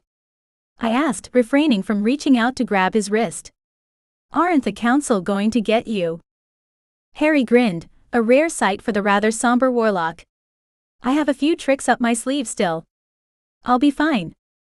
He opened the door and disappeared before I could ask him if he was sure, offer him a place to stay. Maybe even make more of a fool of myself than I otherwise would have. However, I managed to hold myself back. Once the door clicked closed, I sighed then, and only then it was okay for me to collapse. I staggered to my bedroom door, managed to hold onto the doorframe and turn around. Are you okay? I called out to my father, needing to make sure I heard it one more time. Hopefully he wouldn't mind if I coddled him just a bit, especially since the conversation called for it. He waved his hand at me from his seat at the dining table. Go. Rest. I need a moment too. I nodded. Yep. See you later. I went to stagger into my bedroom, but since part of me felt like I'd almost lost everything today, I did something I'd never done before. I turned back and called out, Hey. Dad. Yes. I met his gaze with as much strength as I could. I love you. He turned in his chair and smiled at me. I love you too. So much. I returned his smile, then used my magic to virtually fly the last few feet across the room and landed face first on my bed. I buried my face into the pillows and groaned as pure exhaustion weighed me down. Memories of my mother began flickering behind my closed eyelids. She'd been so hard on me. So tough with my sisters. A great teacher. But so beautiful. So mystical. So strong. I'd loved her and hated her so many times. I now saw it in retrospect, with the mind of an adult. And my heart thumped harder and my throat ached with the need to cry. She'd loved us more than I'd ever thought she had. She'd sacrificed her whole life for her children. Not just her social life or her romantic life. She'd literally lost her life for us. To keep us safe. But now we had the chance to have her in our lives again. I'd be able to tell her how much I appreciated her giving me life. For keeping me safe from the council for so long. I rolled onto my back and wiped at the tears on my cheeks while I chuckled to myself. If they brought Mom back, she'd find 2 of her daughters married and a gorgeous grandson had been born. What would she think of our new lives? Of Tavlor and Christian? My eyes opened wide. Had it been her intention all along to come back? Had she known that someone, somewhere, would realize it was possible? If that had been her plan all along, then this could work.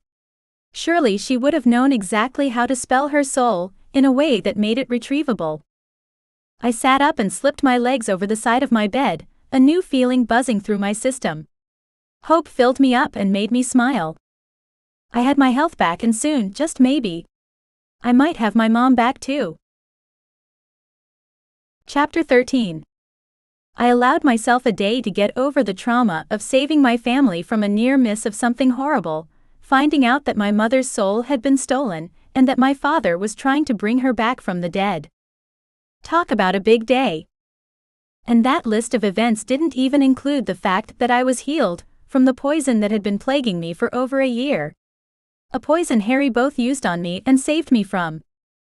I was allowed this time to relax as much as I could, given the situation. I slept. I ate too much chocolate and cake. Then I sat on the floor cross-legged, thinking about my mom. I didn't cry, though there was this odd pestering that told me maybe I should.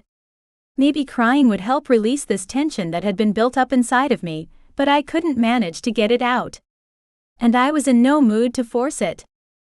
When there was a knock at the door, I didn't open my eyes but called out, "Come in." Maybe I should have been more cautious, especially with evil roaming around, but I was exhausted, and I recognized the knock as my father's anyway. His chuckle echoed around the room. "You know I could have been anyone," he pointed out drolly. I shook my head, still amidst a fun childhood memory. "I don't think so. Not when you and Tavlor spent this morning reworking the wards and the security.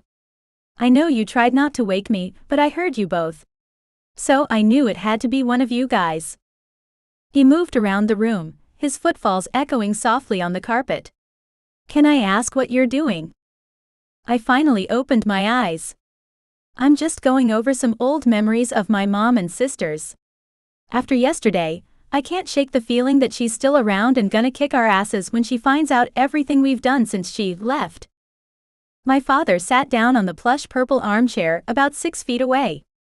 "I wish I'd known about you girls when you were growing up." I grinned at him. "And what would you have done? Left everything behind, and come to be with us in our secret, private, totally isolated realm?" My father's face rippled with emotion. A little hope, a little surprise. A whole lot of pain. The silence stretched and I couldn't handle it. "It's all good.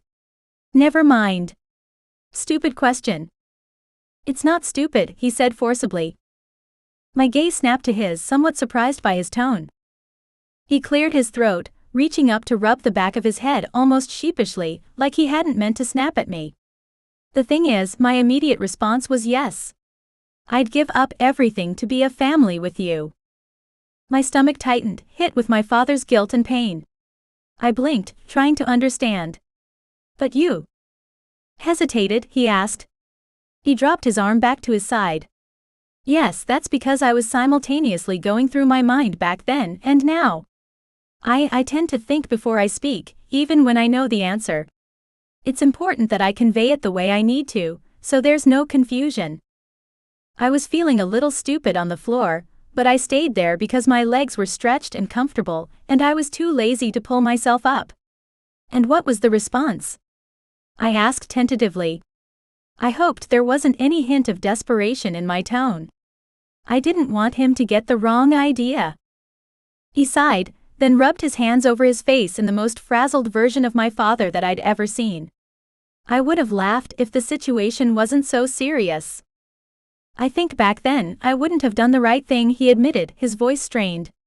It was almost as though admitting the truth was difficult for him to do, and I appreciated the effort. I was a fool. An idiot who believed in honor above all else. In my sense of obligation and duty.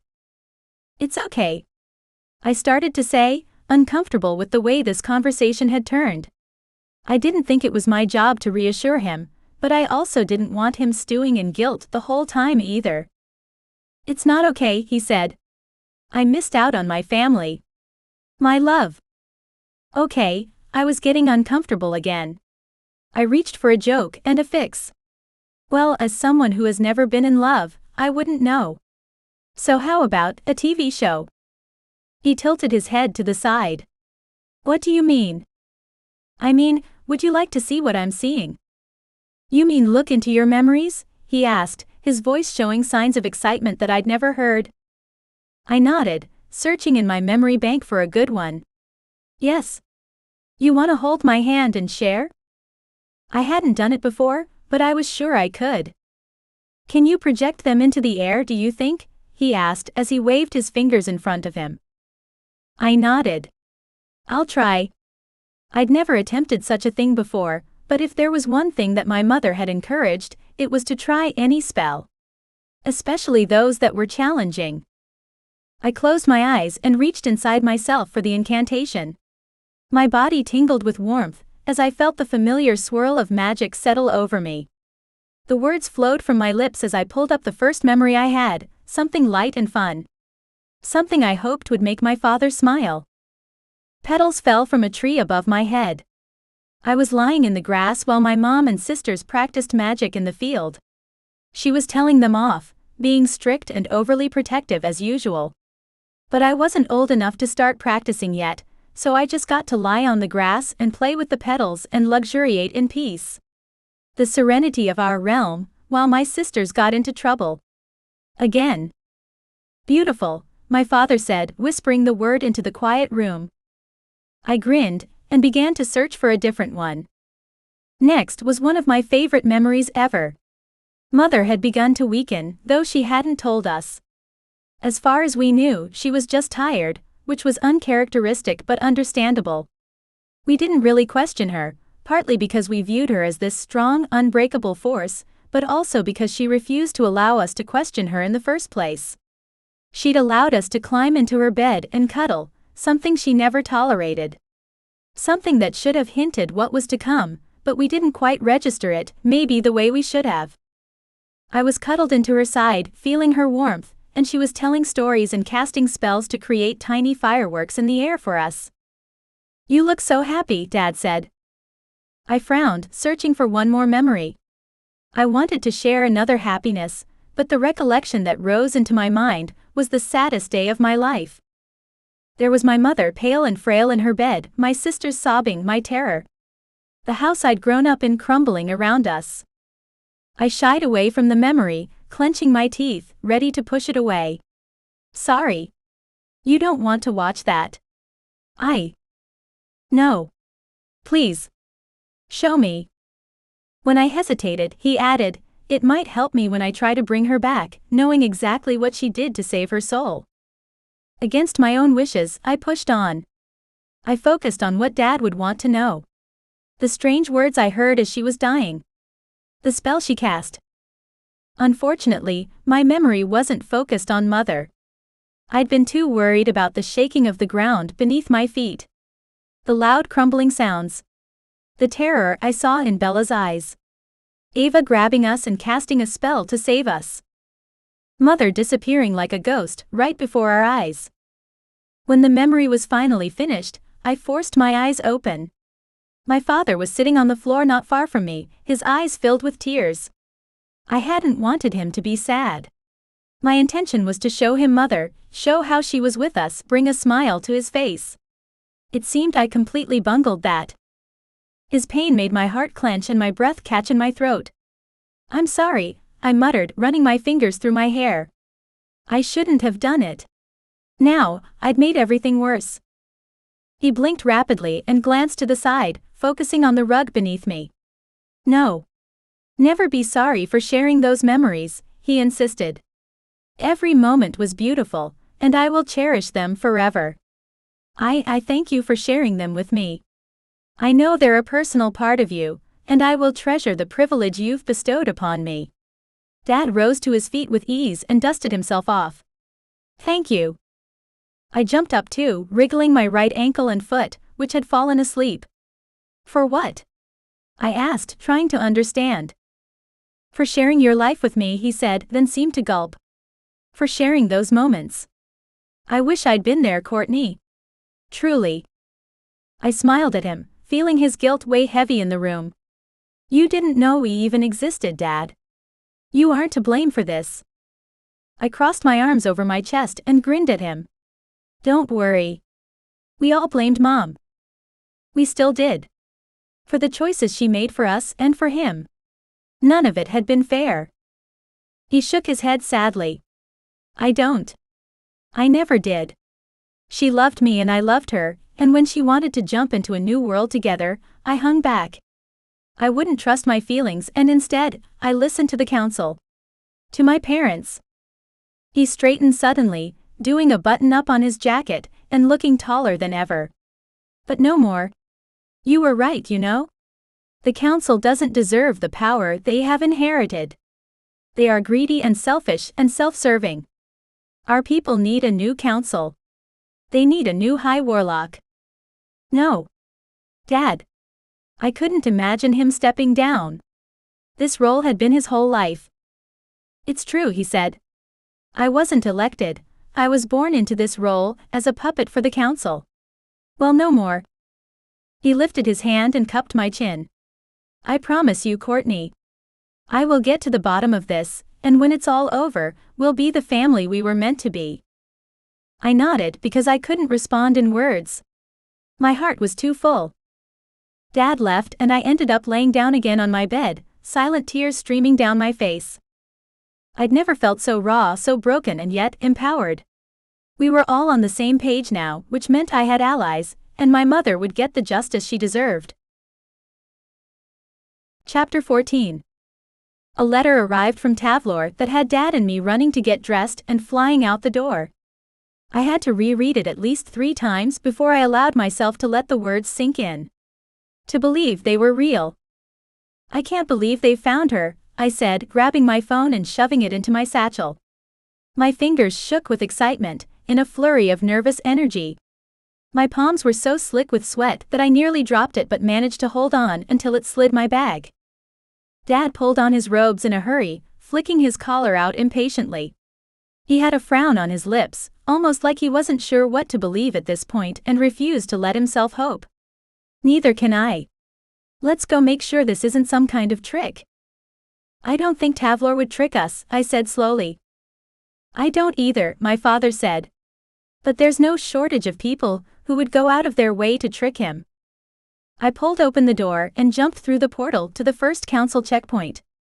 Tavlor's message had said that we needed to meet him at the council chambers because Charity had surfaced, and we needed to get to her as soon as possible before she slipped through our fingers once again. No other details were in the note, so we really didn't know what we were walking into. Which meant it could be extremely dangerous. My hope was that we would arrive to find my stepmother shackled and ready for transport to some horrible prison realm, if we had such a thing. I would put on the cuffs myself, and magic away the key into some awesome hiding place. Good riddance. Dad spoke to one of the portal attendants, and we were directed to another door. This time when we stepped through, we walked into a large room with a stage and seating. "Courtney," Ava called out from an area near the stage. I rushed down the walkway to hug my sister with one arm, avoiding crushing my nephew who she held on her hip. "Hello, beautiful boy," I greeted Maddie, holding out my finger for him to grab onto. "How are you today?" "He's been a bit clingy, but overall, he's doing better than me," Ava said, bouncing a little and rearranging him on her hip. "I can't believe that bitch stole mother. It makes me so angry just to think about it." "Have you seen her yet?" I asked, lowering my voice. "Has she confessed? Is she going to jail?" I couldn't stop the flurry of questions from forming if I wanted to. And while I didn't want anyone to overhear our conversation, I also wanted answers. As many as I could get, as quickly as possible. I was done theorizing, making assumptions and everything else. I wanted to find some kind of conclusion, once and for all. Ava opened her mouth, but instead of immediately responding, her brows furrowed into a frown. More people walked into the back of the room. What's going on?" I asked, not bothering to hide my confusion. This felt wrong, but I didn't know why. Didn't know how to articulate the feeling in my gut. Dad went over to the growing group of old, richly dressed witches and warlocks. "Who are they?" I asked, again doing my best to keep my voice down. The last thing I wanted was to make a spectacle out of them, especially if they were people who made important decisions that could affect me and my family. Ava pressed closer, lowering her voice. "That's most of the council. Half of them wanted me dead," she said. "Ah. So they were all evil people. That made a lot of sense." Ava plastered a smile on her face and waved at a woman across the room. I knew from the way her lips puckered that she was faking everything right now. And now I work with all of them. So much fun. I could feel her frustration, and yet I knew that she enjoyed doing good in this world. Still, I couldn't help but wonder. "You don't regret joining the council, do you?" She turned back to me, her eyebrows flicking up in surprise at the question. "No, not at all," she said. Now that she wasn't looking at the woman, her face softened. It was the only way to make any changes. Not that I had much of a choice about joining, they wanted me under their control. They wanted to watch my every move, and it definitely didn't help when I got with Tavlor. She shook her head, grinning. "That was hilarious. I highly recommend marrying someone you're not supposed to." The responses were worth the trouble. Tavlor made a HMPHING noise as he stepped up to our little conversation circle. "Control? Over you, Ava? I think you're overestimating the power of the council." I snorted with laughter. "He knows you so well." Tavlor turned to me. "I just found out something, and you two aren't going to like it." "What is it? What's happened?" I asked, biting my lip so as not to embarrass myself and make a strange noise. I needed to learn how to control myself and not burst out with emotions, but with everything going on and with not understanding why it was happening, that was more difficult done than said. Tavlor glanced at Ava, then back at me. "Charity wasn't captured, she turned herself in an hour ago," he said, keeping his voice low. My breath caught in my throat. That didn't sound like a bad thing. I tilted my head to the side, ready to ask more questions, but Ava beat me to it. "Why?" Ava asked. "Was she sick of running?" Tavlor shook his head. "No. She was the one who called this meeting. I don't think her intentions are in line with what either of you want. If anything, this feels off, especially for someone like her. I don't think she would voluntarily give up her power so easily." I opened my mouth to ask him to elaborate, but a door near the stage opened, and our evil stepmother walked out beside a man dressed in a black cape. I hissed at her, my breath whistling between my teeth. What the hell is she doing? She didn't look contrite or worried. She wasn't even handcuffed. In fact, as she walked across the stage in her long dress, I had a good look at her. Her hair was swept up into a beautiful knot, and she lifted her chin up high. She wasn't worried, that was for certain. If anything, it looked like she planned this whole facade. But why? In fact, oh my God. I whispered, covering my mouth with my hand. What's wrong? Ava asked, then gasped when she saw it too. She's wearing the locket. That fucking bitch. The old chubby warlock on the stage cleared his throat loudly. Thank you all for coming. Charity Adenolfi, wife of our high warlock, would like to make a statement. Charity's smile was sickeningly triumphant, and I took a step towards her, my fingers tightening into a fist. I wanted to punch her right in that smug face. Thank you for allowing me to address you all today. I was moved to speak to the council directly, and to my husband's daughters.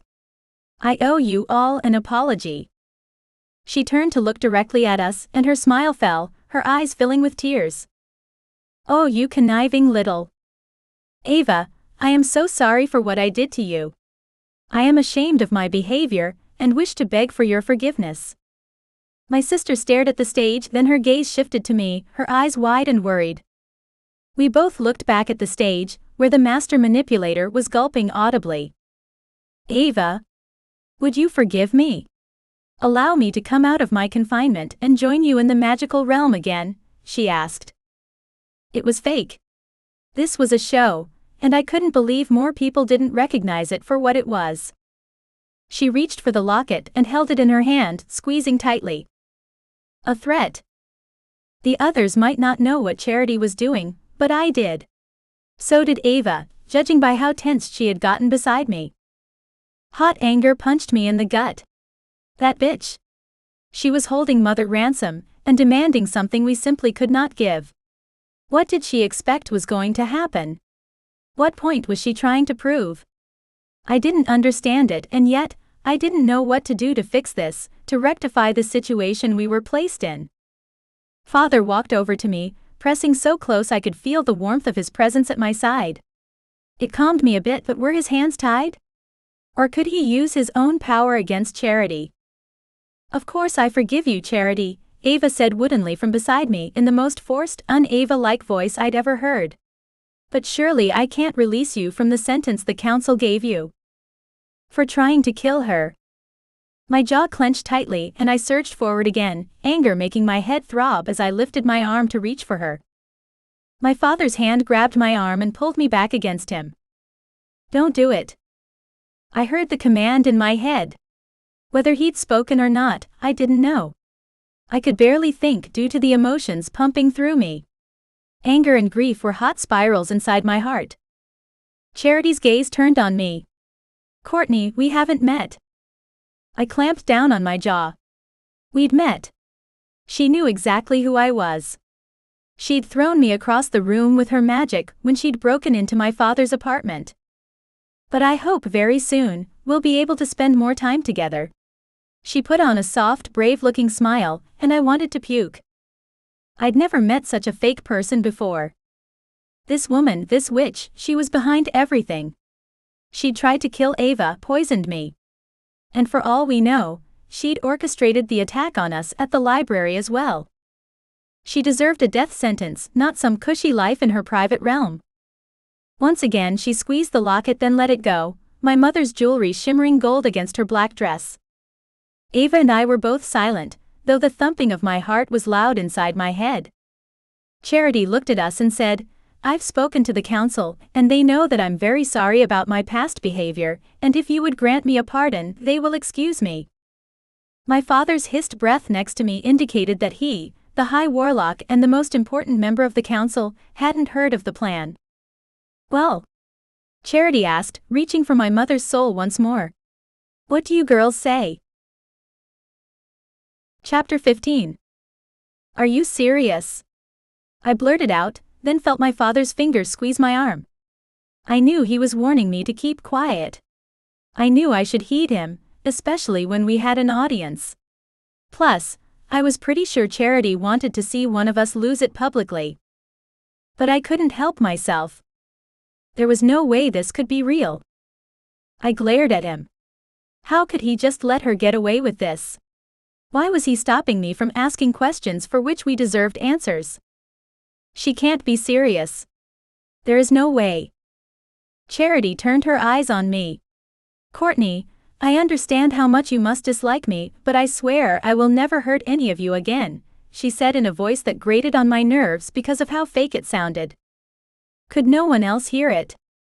Was I losing my mind? Anger filled me like heavy fire, burning my insides and making my magic spark and catch alight. Obviously, I didn't believe her, and I was ready to tell her that. Ava put a hand out to me. Courtney is very protective of me, of all of us. And that's understandable, Charity said, her smile as smug as ever. Your mother died, left you all alone. You only have each other. Once again she reached for the locket, stroking the gold against her chest, reminding us all that she held our mother ransom. I stepped forward. Charity, would you answer a question for me? She nodded enthusiastically. Of course. Were you responsible for the attack on Bella and me, in the library? She gasped audibly, me? Of course not. I would never condone such a thing. Yeah, right. What about the attack on me? Sending a warlock to poison me in my human town? She shook her head, crocodile tears shimmering in her eyes. Of course not. I'm a little hurt that you truly believe I'm behind such attacks on you. My own stepchildren. Vomit. More bullshit, more lies. And the crazy thing was, it felt like everyone believed her. The people were smiling as though she was doing something nice and sweet and kind. Like we were Charity, she was giving herself too. This was wrong. I lifted my chin and stared directly at her. Regardless of what everyone else thought, I wasn't going to let her push me around. I wasn't going to let her think she'd fooled me, because she hadn't. So you're declaring in front of the High Warlock and the Council and my sister Ava and me, that you, Charity Adenolfi, had nothing to do with the attacks on Bella or my lives? I asked her, arching a brow to show I definitely didn't believe her. The words rang in the air, loud and true. There was no magic behind them, though I should have cast a spell at the same time. That might have forced her to tell the truth one way or the other. But as the whole council turned towards the stage, I knew the impact this would have. We would have to release her from her sentence. She had our mother, after all. But if she declared to have never had anything to do with those attacks, once we proved she did, we could send her straight back to prison. Charity hesitated for only a moment, then clasped her hands together.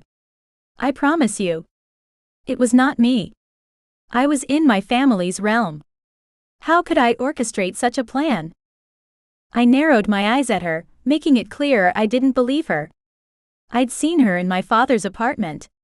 I knew she could escape her family's realm any time that she wanted, but for now we had no choice. I nodded at her. Give us a moment, please. Take all the time that you need, she said ever so magnanimously. I pulled my father and Ava further back, then threw up a silencing spell bubble so that no one else could hear us.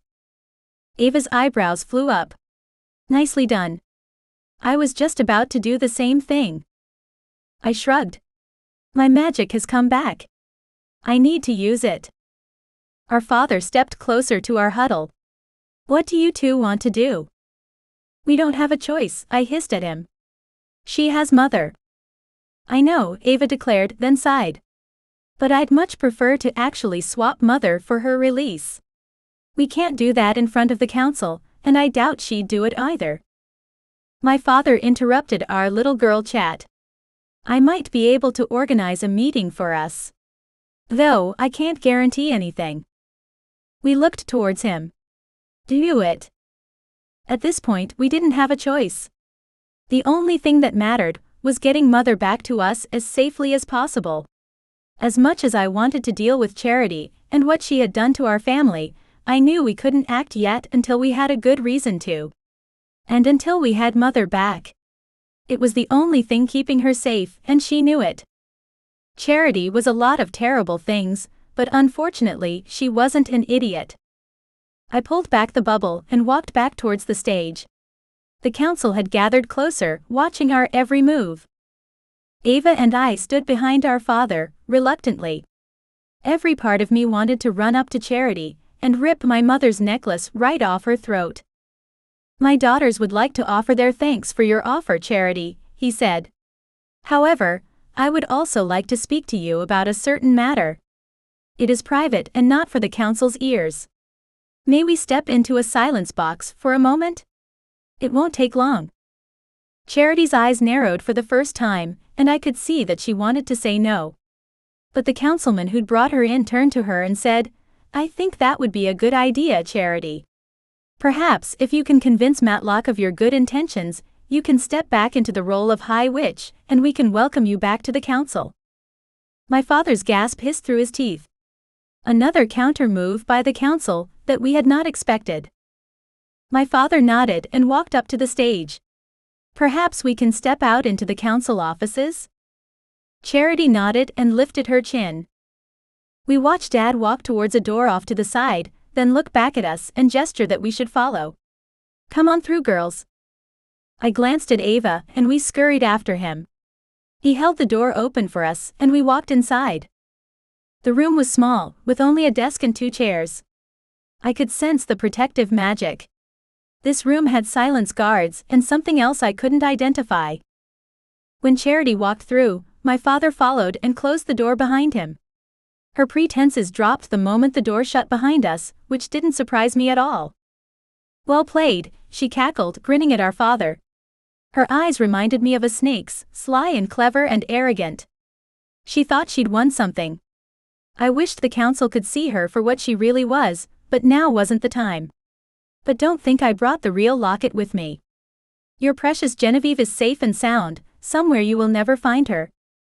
Charity pulled the necklace off and threw it at my father, who caught it with an impressive show of reflexes. "See for yourself if you don't believe me." She strutted around the room like she owned the place. "You bitch." The words were out of my mouth before I'd made the choice to insult her. I wouldn't have been able to stop them from coming out, even if I'd wanted to. And honestly, that was one of the friendlier things that had been on my mind. Charity rounded on me. "At least I'm not a bastard," she snipped back. My eyes widened. Everything hollowed out, until I could only see red. I wasn't sure what happened. I only knew I launched at her, wrapping my hands around her throat and squeezing as hard as I could. I could feel her under my grip, but it still didn't register that I was the one doing this to her. Her gasp and the shock on her face was fantastic, and sent a pulse of pleasure through me. I tightened my grip even more just to see what sort of reaction she'd give me. What other pain could I force her to endure? My father grabbed my arms, pulling me back. Suddenly, I snapped out of it. "No!" I cried, fighting against him. I didn't want to let her go so easily. Everyone let her get away with everything. I wasn't going to let that stand. She has mother. "And she will never hand her over if you kill her," he pointed out, his voice somehow so calm despite everything that happened.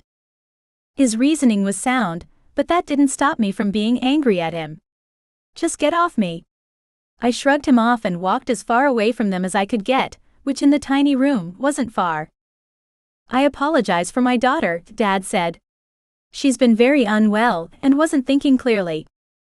I could have screamed at him, and I think I may have made a sound like it.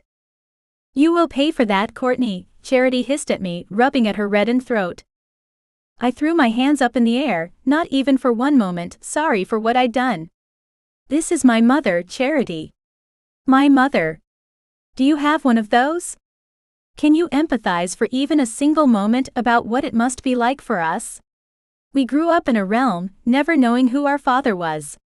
Our mother was our whole world, and she died trying to keep us safe from the council." I was panting now, and although the words I was saying would have usually invoked tears, my anger was too great. Charity's face changed, and although she didn't say anything, I felt, more than saw her nod. The tears had arrived now, and I blinked rapidly as I put my hands together in a prayer position. "Please, please. Give us our mother back." Chapter 16. Charity twisted around so that she was no longer looking at me, but instead speaking directly to our father. "I'll make a deal with you, Matlock, but you have to agree to all my conditions." His face hardened and his jaw clenched tight. "Tell me." Charity lifted her hand and began ticking her conditions off on her long fingers. "I want your guarantee that you'll release me from my prison. No more family wards keeping me from leaving the realm. I ground my teeth together until I heard a crack in my jaw. Father nodded once, a quick jerk of his head. As long as you promise you will not hurt, harm nor try to kill any of my daughters ever again. She blinked at him, then a slow smile spread across her face. Of course not. He groaned, then flicked his hand at her. Next. I want to be reinstated as High Witch. He shook his head. No. Our marriage is over. She sighed dramatically. I don't want you, Matlock. I never really did. I glanced at Ava, and she winced in the same way I felt like doing. Talk about a kick in the teeth. Then what do you want? He demanded. Her eyes gleamed with a light I could only liken to insanity. I want to be important again. A part of the council. Without my connection to you, I'm nothing. If I didn't know better, I'd assume she was truly hurt. But she wasn't. She was pissed off she'd lost status. Her power over others. Ava cleared her throat. Dad. I'm not sure. Done. As long as you continue to stay clear of my daughters, Charity. And I mean it. She stuck out her hand. Then we're in agreement. We go back to the way things were. I have my place on the council and keep our home. You have your office, your high warlock status, and your illegitimate children. Fuck you. Father didn't shake her hand. Instead he asked, where's the locket? I wanted to cheer, but instead I looked away and bit my cheek, so I didn't laugh out loud. Who would have thought that my father had it in him? I never expected this from him. Ava caught my eye, and I could see the same hint of amusement in her face. I bit my bottom lip to ensure looking at her didn't cause me to burst into giggles, because that would be the worst thing to do at a time like this. Still, it was nice to smile, even if things sucked right now. When I was sure that I'd schooled my features into something suitable for the atmosphere, I looked back at the once married couple. They were still shaking hands and staring at each other. I stiffened, wishing I could read the expressions on their faces, trying to understand what they were thinking and what they might be plotting. Was this one of those declarations that turned into a spell? Or was each one not wanting to be the first one to look away, like they were challenging each other over who would break first? I crossed my arms over my chest, tapping my toes as I waited. I glanced at Ava, and while her face was also schooled into a neutral expression, the wrinkle between her brows alerted me to the fact that she was losing her patience with the situation just as I was. Finally, after even more time had passed, I couldn't stand the silence any longer. I had to say something. Are we done? I asked, flipping my hair over my shoulder before dropping my arms down to my sides. I want my mom back, and staring at each other isn't going to get that done. Charity finally broke the staring competition. I wasn't sure if she'd forgotten Ava and I were in the room, or if she was just really good at ignoring people she deemed insignificant. I wouldn't be surprised if it was a mixture of both. We're done. She pushed past Father and headed towards the door to the room, sauntering over there with all the confidence in the world, like she hadn't just given a public apology and faked remorse for her wrongdoing in front of the council. I had to hand it to her. She was something else. My gaze met Ava's. Were we really trusting her to do the right thing? Charity stopped at the door, took a big breath, then opened the door and walked back into the main room. Looks like we are. Dad followed her, then Ava grabbed my arm and together we followed our father. Charity had gone straight up to the stage and put her hand out to the man waiting for her. He handed her a small box and my heart leapt. Was that the necklace? Was that Mother? I gripped Ava's arm tighter as Tavlor walked over to join us. Everything okay? He whispered. He hadn't joined us in the small room, which must have been difficult for a man like Tavlor. He'd been our dad's protector for so long, and now he was Ava's. To have been sent away must have caused apprehension to war with his sense of duty, especially since he knew what a threat Charity could be firsthand. Ava grimaced and crossed her arms over her chest. Yeah, sort of. The whole council had walked closer to the stage and congregated around Charity. She grinned broadly and addressed the group. I wanted to wipe that smile off her face, preferably with my fist. There was no remorse, no hint that she would acknowledge she had done anything wrong. She was a fake. They all were. And I was sick and tired of having to be around that, and going along with it in order to save face. My friends, she began. I almost scoffed at how stupid that sounded. Matlock and his daughters have graciously agreed to forgive me for my past transgressions. The council applauded, and my stomach dropped with a sickening lurch. This felt so wrong. I hated it. I didn't want to forgive her. I wanted her to pay for her crimes, to understand there were consequences to being a cold-hearted bitch. The councilman at her side waved his hand, and conjured up a table with what looked like a contract. He handed Charity a pen. If you would sign first, then Matlock. What? They had a contract organized already? Of course they did. Bastards.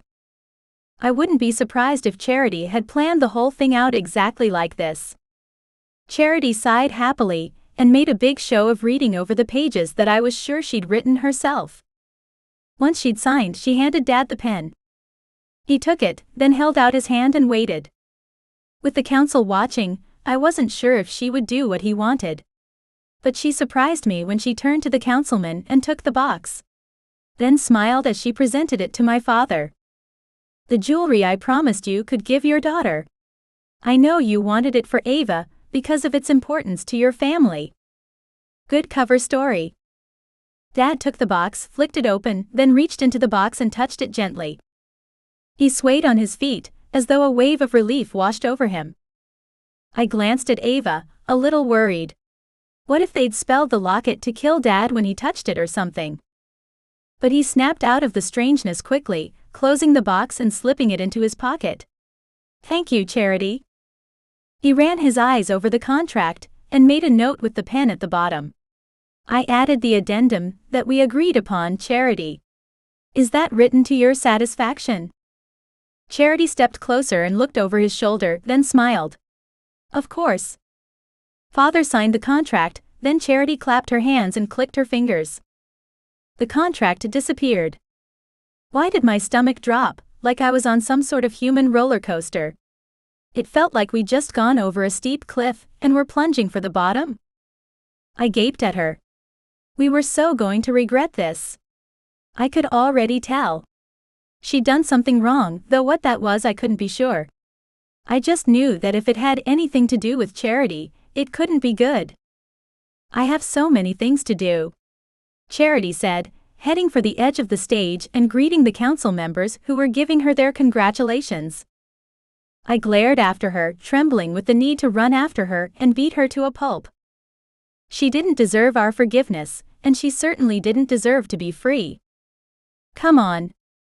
Let's get Dad and go home, Ava said, tugging at me.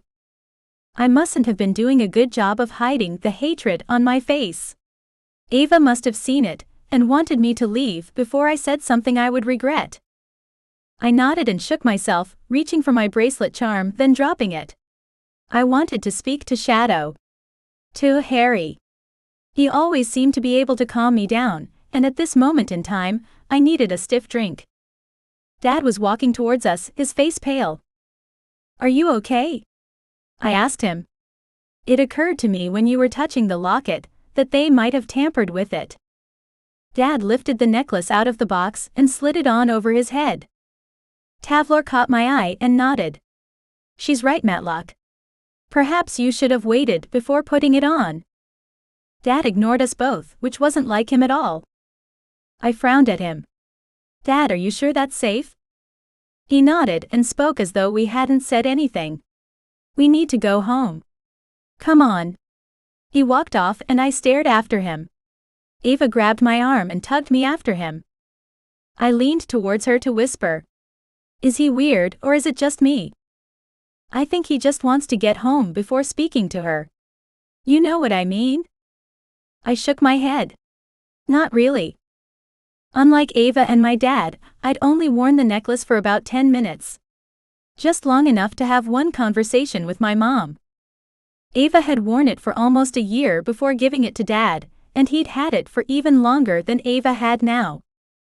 Dad walked to the door, swiped his hand over the panel, and the door opened. Something was wrong. My intuition was screaming at me to stop. To not dive into that portal behind him.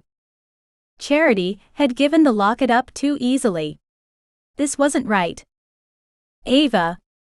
I'm not sure we should. Dad turned around, his eyes aflame with a fire I'd never seen before. He looked. He's possessed. Ava cried, pulling me back. Tavlor jumped in front of us, and Dad knocked him sideways. Tavlor. Ava cried, leaving me to run for her husband. Dad stretched a hand out for me, and I didn't even think, I just responded to protect myself. He wanted to hurt me. I could feel it. I threw my magic at him. I didn't mean to injure him, but he was knocked back, through the portal. Then he was gone. No. I looked towards Ava and Tavlor. I didn't mean it. Ava came back to my side and grabbed for me and said in her strongest mom-type voice, "None of this is your fault. But we need to find him. Honey." "I'm on it," Tavlor said, moving over to the portal and beginning to cast a spell over the doorway. I wasn't sure if he was stopping anyone from coming back through, or trying to work out where Dad had gone. I began to tremble. I grabbed the diamond attached to my charm bracelet. I wanted Harry to fix this too, but how safe was it to call him here, into the council rooms? I dropped my hand away and clung to my sister as a sob rose and fell inside my heart. Why was it that every time I thought we might have a future, everything went to hell? Chapter 17. Tavlor scooped up Ava and me in his big fire arms and muscled us out of the council rooms, back to the magical realm, rushing us to the shifter realm. It was probably a good thing he did too, because I was ready to do something crazy. I just didn't know what.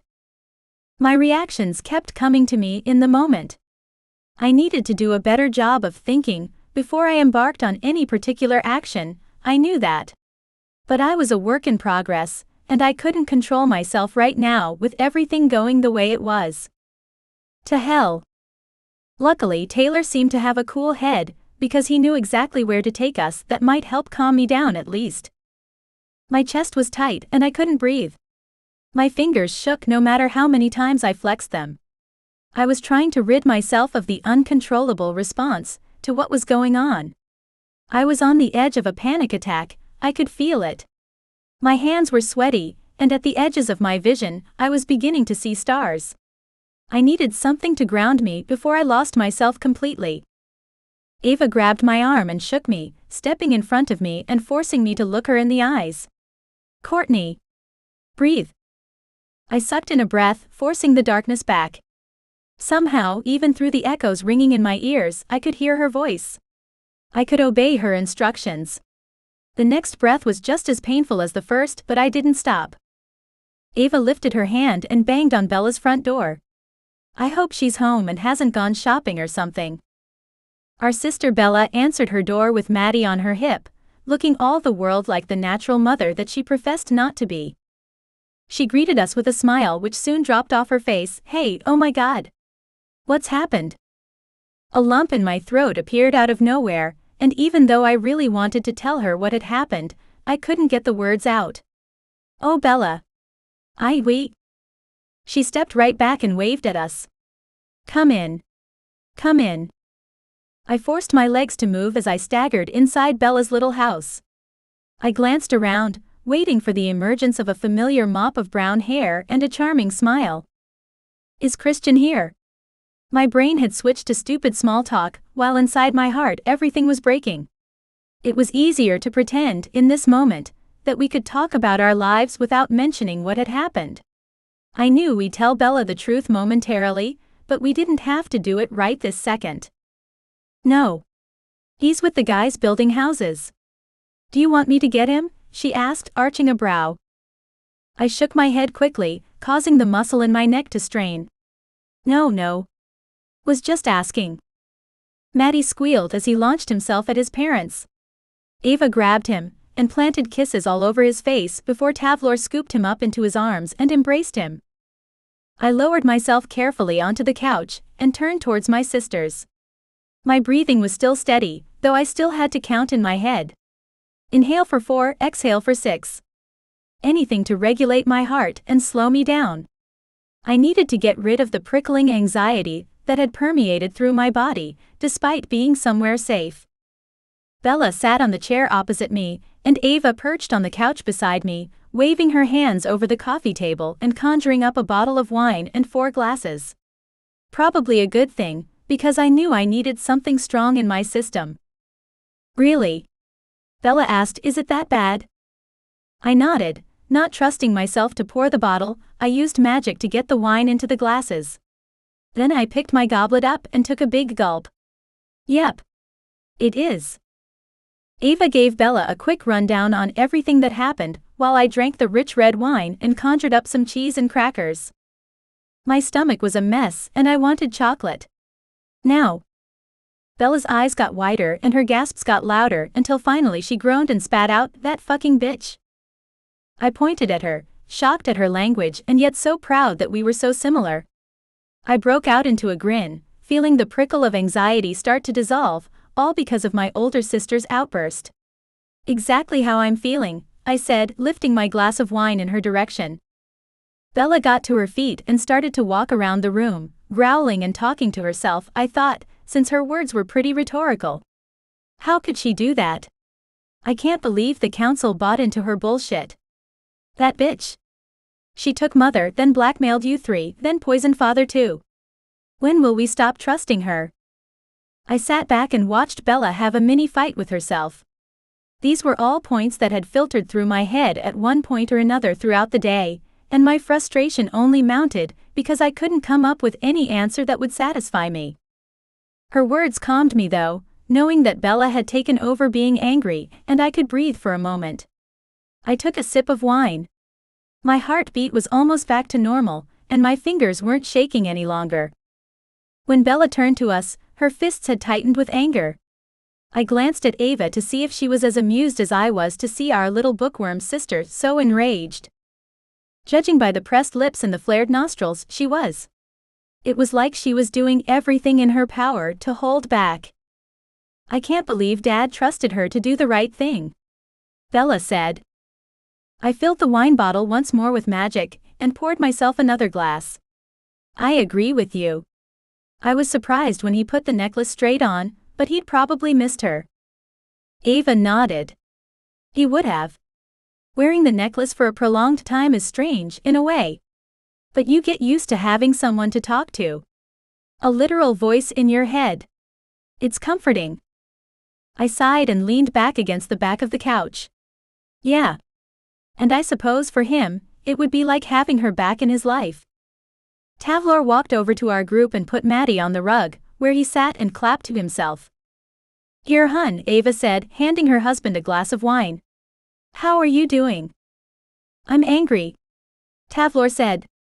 Matlock is lost God knows where and we're unable to bring him back. We need to find him, I declared. I set down my wine glass, resting my elbows on my knees as I leaned forward. Assuming he is actually lost. He could be back at the apartment under Charity's control, ready to destroy the universe. Ready to kill us. Tavlor groaned, hanging his head. More likely, he'd be signing his power as High Warlock over to her.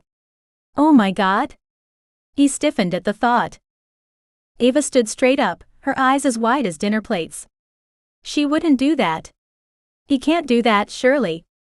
There's no way the council would let him. I mean, they've always been extremely traditional. There's no way. I jumped up too, my mind whirling with all the implications. Without realizing it, I cut off Ava's monologue. Well, let's look at the facts. Charity stole Mother's necklace because she knew we'd do anything to get it back. She then used it as her get-out-of-jail-free card, and instead of just letting everything go back to normal, she, what? Wanted to take Dad out of the picture. Ava nodded. Did you see his eyes? I shuddered. He looked like the devil. He was possessed, Tavlor said. By a spell, a spirit. I'm not sure. But Matlock was gone.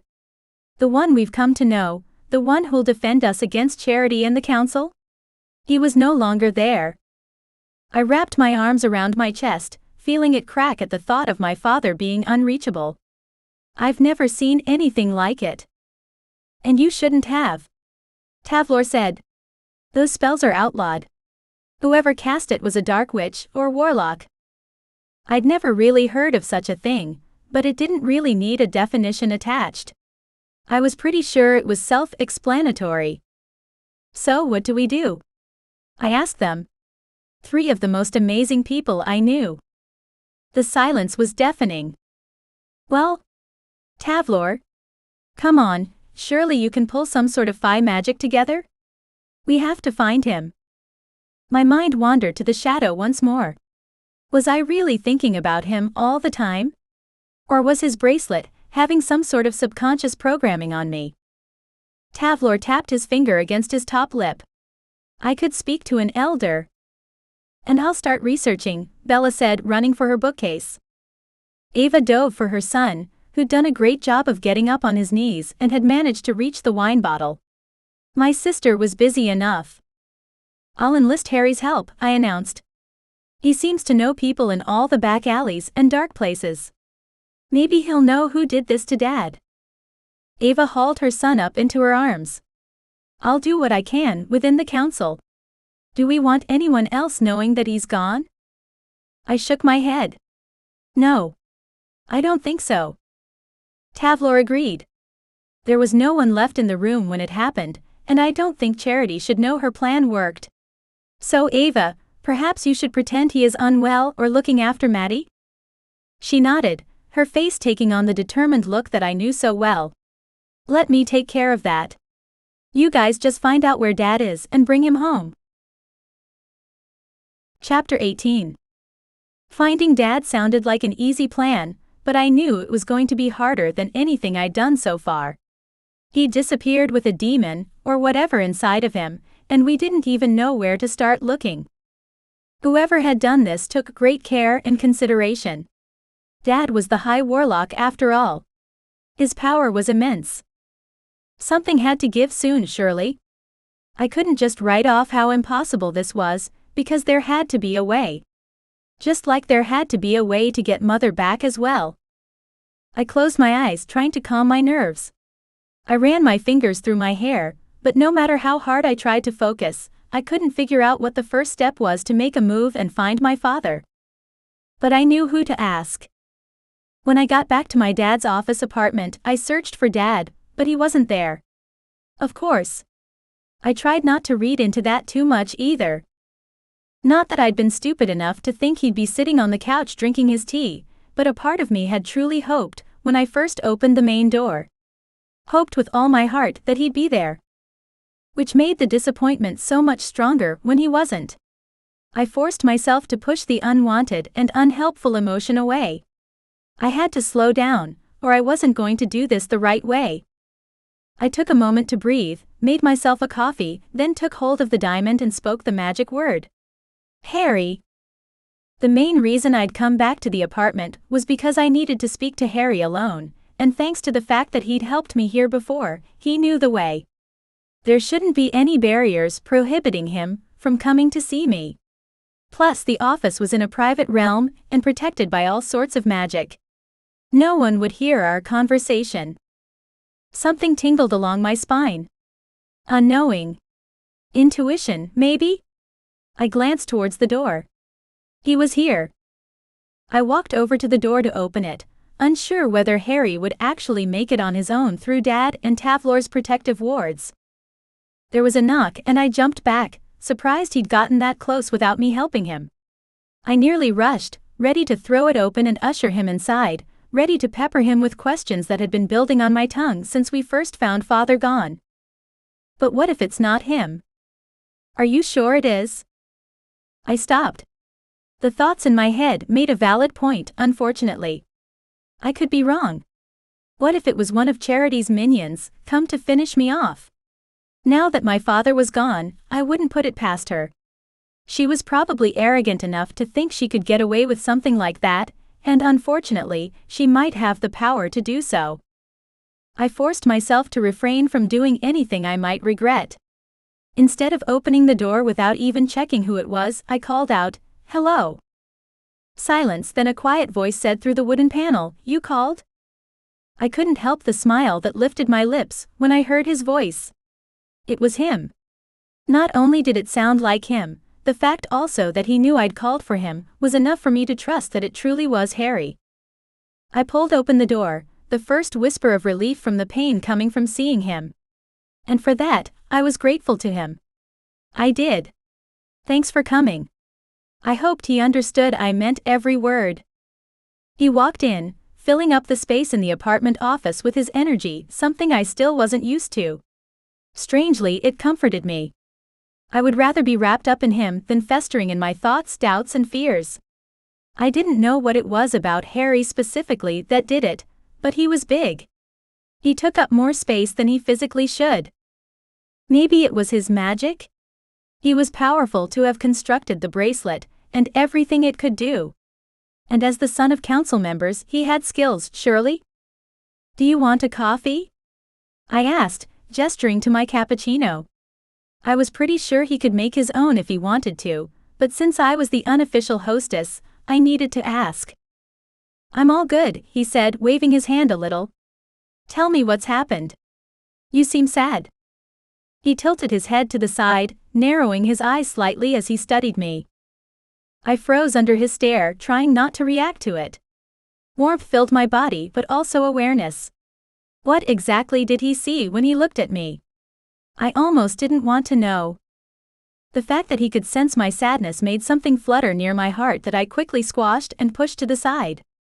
Now was not the time to dissect my feelings for Harry, and I still hadn't forgiven him for almost killing me. Yeah. That. Don't forget that. Just because he smiles at you, doesn't mean what he did to you is okay. With that thought, I hardened up and invited him to sit on the couch. "I'll tell you. Come sit." He sat opposite me and perched on the edge, hands clasped together, waiting for me to reveal all. His attention was completely focused. I took a deep breath and told him about Charity, then what happened to Dad.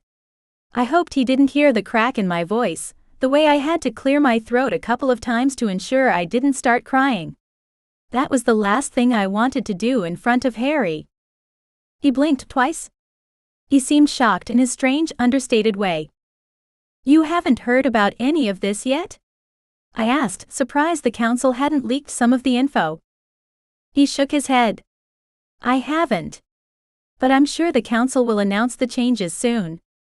The fact that Charity is back is big news." "Yeah, fucking evil bitch." Harry's amused snort caught me off guard, then he pressed his lips into thin lines and schooled his features once more. "Yes, well, considering what I've told you and what I know personally, I can concur." I groaned, throwing myself back against the cushions. I can't believe she hexed Dad though. And to use my mother's necklace to do it. I'd like to say it's too low, even for her, but there's obviously no such thing. You would think there's some kind of spiritual line in this realm, laws that prevent this sort of thing. My voice trailed off at Harry's incredulous look. Not that she would follow one, even if there were. I sighed. We sat in silence for a moment, but it was nice not to be alone. Harry's presence was calm, soothing, unlike my sisters, who were as emotionally charged as me. "Courtney, what can I do to help you?" he finally asked, after a moment. I flicked my gaze up to meet Harry's. "I was hoping you'd be able to find him for me," I said quickly, tucking a red curl behind my ear. "Or tell me how to break the hex when I find him." Harry shifted on his seat, looking uncomfortable for a brief moment. "I can find him for you, or I can try. It really depends where in the universe that portal sent him." I nodded my head, my charms jingling as I moved forward on my seat. "Do you need me to use one of my wishes?" I held up the bracelet. "That would give the spell more power," Harry said. "Definitely. So how do we do it?" I asked. He stood up and came to sit next to me. The wave of heat that washed over me as his body got closer was strange, almost as if he was touching me even though he wasn't. He reached for my wrist, his touch light as a butterfly's wings. This time I shivered, I couldn't help it. He withdrew his hand and I almost complained, but he started speaking, and I lost my chance to explain. I apologize. I shouldn't have done that. No. You need to choose whichever charm feels right to you, and make your wish of it out loud. It will then detach from the links, and you can hand it to me. He made it sound so simple, but I couldn't let myself hope. I had learned nothing could be that easy. I clenched my teeth together, feeling oddly aroused and annoyed at the same time. Focus, Courtney. Focus. Okay, let me see. I turned the bracelet around in my fingers, touching each of the charms until I stopped, gripping the books. This one. I wasn't sure why, but it felt right, just like Harry said it would. Tell the charm and me what you wish. I inhaled sharply, not wanting to screw this up. As though sensing my worry, Harry said, "There aren't any wrong words. And speak for as long as you need to. Just say what you truly desire." I nodded, letting his words wash over me and reassure me. Okay. I want my dad back. He fell into a portal, and I don't know where he was transported. But I want him to come back to me here, to our home. Now. Again, it sounded so simple. A cry from a child to her parent. Strangely, it was also a wish I would have made for the first 10 years of my life. For my dad to find me, to find us. To come home. The silver book's charm unclicked and fell into my hand. I handed it carefully to Harry, without speaking another word. He held out both hands cupped, as though receiving a precious gift. Then he stood up, speaking in a language I couldn't understand. His eyes were closed, and he began to glow with an ethereal white light. Wow, I couldn't help but whisper. His magic was incredible. Wind whipped around my hair, making me press back into the couch. What was happening? Harry kept chanting over and over, until a crescendo built and hit. Then silence. The wind died down, and I could hear my heart pounding in my ears. What happened? I asked. Is he back? In answer to my question, the door to the portal flew open, and my father stumbled in and fell to the floor like he'd been tossed in. My jaw dropped open. He was dressed in white robes that barely covered his body, his arms were bare, as were most of his legs. Oh my God! Where the hell had they sent him? Chapter 19. Dad! I called out to him, standing up to greet him. I was tentative. There was something off about him, and I couldn't be sure that was the same man who I considered my father. Not because I didn't trust Harry. I knew his magic was sound, even if I had been a victim of it a year ago. But because I didn't trust Charity, and I knew without a doubt, she would do anything to rip our family to shreds. Dad! I called again, taking a cautious step forward. I wanted to run to him, to wrap my arms around him and ask if he was okay, but I didn't want to push him away. I didn't want to startle him. A growl rose from his lips, and he lifted his head to glare at me. His eyes were glowing red, and a snarl filled the room. My mouth dropped open. This man wasn't my father. A surge of magic pushed and pulled at my skin. I knew what he was about to do, and there was no way I was going to be able to stop it in time. The best I could do was throw up my arms, but even then I knew it wouldn't be enough. Harry jumped in front of me without warning, throwing out a shielding spell in a matter of seconds. I'll hold him. Use another wish. Quickly. I blinked. The fact that Harry was able to act so hastily was enough to snap me to attention. I grabbed for the wand. I want my father back, as he was a week ago. I want whatever is possessing him right now to die. To disappear. Now. Harry didn't look at me but reached back with his free hand. The charm unlinked and I thrust it at him, grabbing onto his shirt as my knees trembled. Oh my God, Dad! What have they done to you? My father had gotten to his feet, and he looked ridiculous. But that wasn't the concerning thing. The door was still open, and his hands were clenched tightly into fists. Would he attack us, or would he dive back into the portal? Can you hold the shield? Harry called to me. He needed my help. I would have to protect us so he could do this next spell. I inhaled sharply, drawing on the strength my mother had drummed into me. Yeah. Do it. Harry dropped his shield to focus on the charm and the next spell, just as Dad charged. I threw a defensive spell up fast, then screamed as Dad hit the shield and bounced back, falling to the carpet. My anger spiked. It wasn't just that my father was attacking us with dangerous magic, or watching him disappear and using my mother's locket to do it. It was everything. I was so sick and tired of holding back in order to save face, to be civil, to do the right thing. When was I allowed to do the wrong thing? When was I allowed to express my true feelings about the situation? You idiot! I screamed at my father, fire burning through my veins. You should never have trusted Charity. Never. Why didn't you understand that? You put us all at risk, and look at what happened to you. Dad was getting to his feet once more, but he was staggering as though drunk. Had the shield knocked him too hard? Or was Harry's spell working on him? I wanted to hope for the latter, but I couldn't be sure. Harry.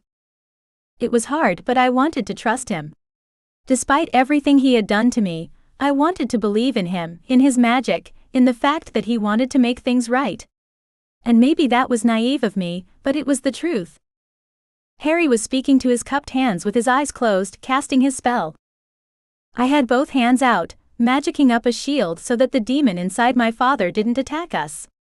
I needed to protect Harry, if my father was going to get well. It took more energy than I expected, but I pushed myself. I had to do this. For my father. For my family. Dad's eyes were still blazing red, yet he was falling sideways, crashing into the couch and then the wall. We looked utterly ridiculous, yet there was nothing funny about the situation. My stomach was twisted in a sickening fashion that had me gulping at the bile rising into my throat. Please, Dad, I whispered. Come back to us. Harry's voice was rising, so the effect of the spell should hit soon. And just as the thought went through my mind, my father stood straight up, then froze. Like a marionette doll whose strings were pulled tight. Harry stopped chanting and came to stand beside me. Keep the shield up, he whispered, and I nodded. I wasn't dropping this until my father spoke to me in his normal voice, and his eyes were as clear as day. My father's arms suddenly shot out and his head rolled back. The scream that echoed around the apartment wasn't human.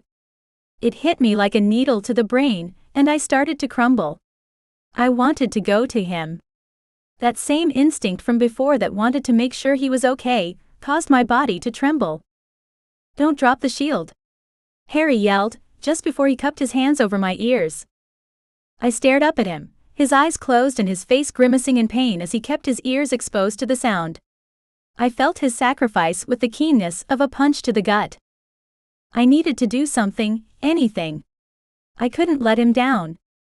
I locked my knees and forced all my magic into the spell, shaping the shield to connect to the ward just above the ceiling and beneath the floors. I thought I had run out of my magic, but apparently I hadn't. Almost like all that time without my magic had allowed me to save up some in reserve.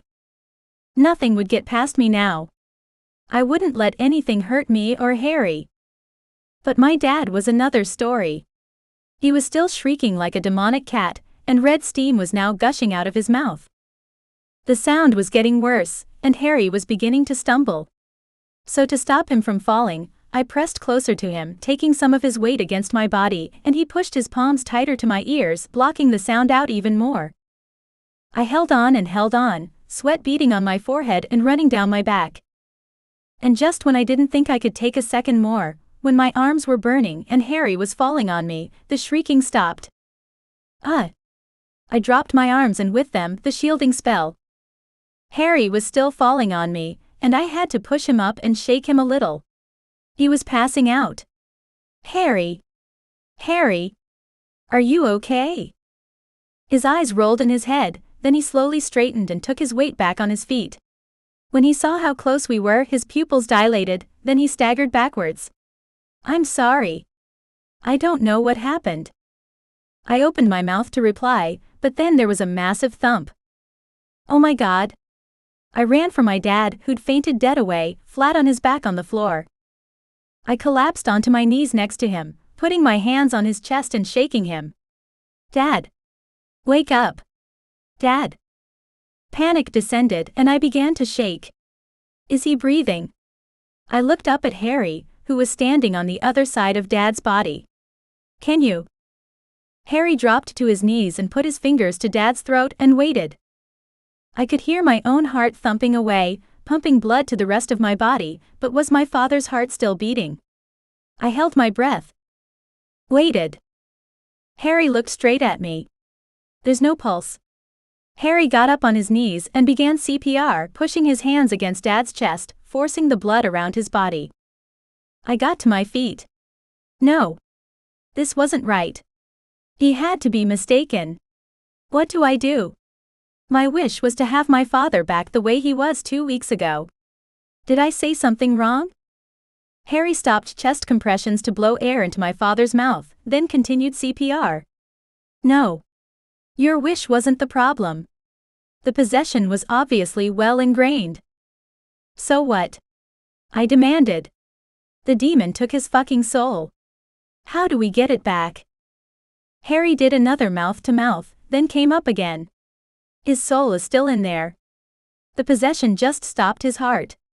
We can save him. I got down on my knees. I'll do the breaths, just tell me when. Harry and I got into a rhythm of CPR, while my brain raced to find another answer. Can we use our magic to shock him back into life? We need more power. Harry panted, putting his full body into the chest compressions. Can you call your sisters? I jumped to my feet. I could do better than that. I put my hands out and forged a letter and a spell, urging Tavlor and Ava to come immediately and Bella to hurry. I took my necklace off and held it in my hand. With my magic powered by fear and love, I split my key in half and sent it to my sisters. The necklace disappeared and I dropped back to my knees. They'll come, I told Harry and bent my head to continue to breathe life into my father. He couldn't die. Not now. I'd only just gotten him back. There would be nothing crueler than losing him too, knowing this all could have been prevented. Chapter 20. The minutes ticked by so slowly, I began to fear my sisters would never make it. My toes curled painfully as I continued to maneuver over my father. With every breath, with every chest compression, it felt like the odds of ever getting him back were getting smaller. Like water slipping through my fingers. No matter how tightly I tried to hold on to the inevitable, everything was slipping away. I needed to keep going. Ava and Bella had both been able to hold it together when they'd faced their individual challenges. They'd succeeded, defying the odds of the council and life. I couldn't let myself fail them. I couldn't fail myself.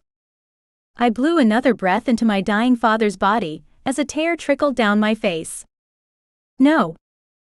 Now was not the time to cry. I had to focus. I had to hang on. My sisters would come. They were incapable of letting me down, which meant I couldn't let him down. The door flew open and Ava ran in, her half-fey husband hot on her heels. What happened? Ava demanded, falling to her knees beside me, her eyes looking over our father's unmoving form.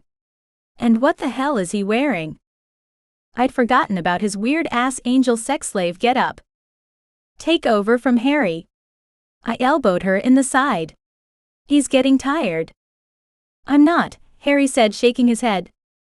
You've been going forever. I glared harder at Ava. Take a break, Harry. Please. Harry finally relinquished his role, falling back and panting hard. Ava got up on her knees and began compressions against Dad's chest. I filled them in quickly. I used a wish from Harry to bring Dad here, but he was still possessed and I had to wish that out of him too. It disappeared, but Dad's heart stopped. Breathe. I glanced up at Tavlor. Harry said we needed more power. Can you help? Tavlor nodded. We can't do necromancy, but he isn't dead yet. I can feel it. Matlock is still in there. He is, Ava agreed. The second I heard confirmation from my sister, my shoulders sagged with relief. I nearly wept, but I couldn't lose focus. Not yet. We weren't out of the woods. I can still feel him. His body is just giving up. Harry got to his feet and addressed Tavlor. I think a shock to start his heart again will work, but I'm not sure I have it in me after what we had to deal with before, he said. I knew that was difficult for him to admit, but I was glad he did it, regardless. Tavlor nodded, not bothering to ask what had happened. Instead he just said, I can do it. But you need to back me up, in case something happens. What did that mean? What else could possibly happen? They seemed to be speaking some sort of language I didn't understand. All I could really hear was Ava counting her chest compressions and saw my father's lifeless face beneath me. Step back. Both of you. Tavlor said, waving his hand at us. But if we stop, he'd die, wouldn't he? I chewed my bottom lip. As much as I trusted Tavlor, I wasn't sure I was ready to stop. Ava! Tavlor barked. She grabbed me and pulled me back. Quick! Get out of the way, she said. That's his you're about to die, so move voice. I held tightly to my sister as Tavlor fired a white light into our father's chest. Dad's back arched, his spine bowing up. I gasped and held even tighter to my sister. Dad's body collapsed back on the floor, then the sweetest sound in the world filled the room, a massive gasp of breath coming from our father's body. We ran for him, Ava sobbing and Harry reaching for his shoulders to sit him up.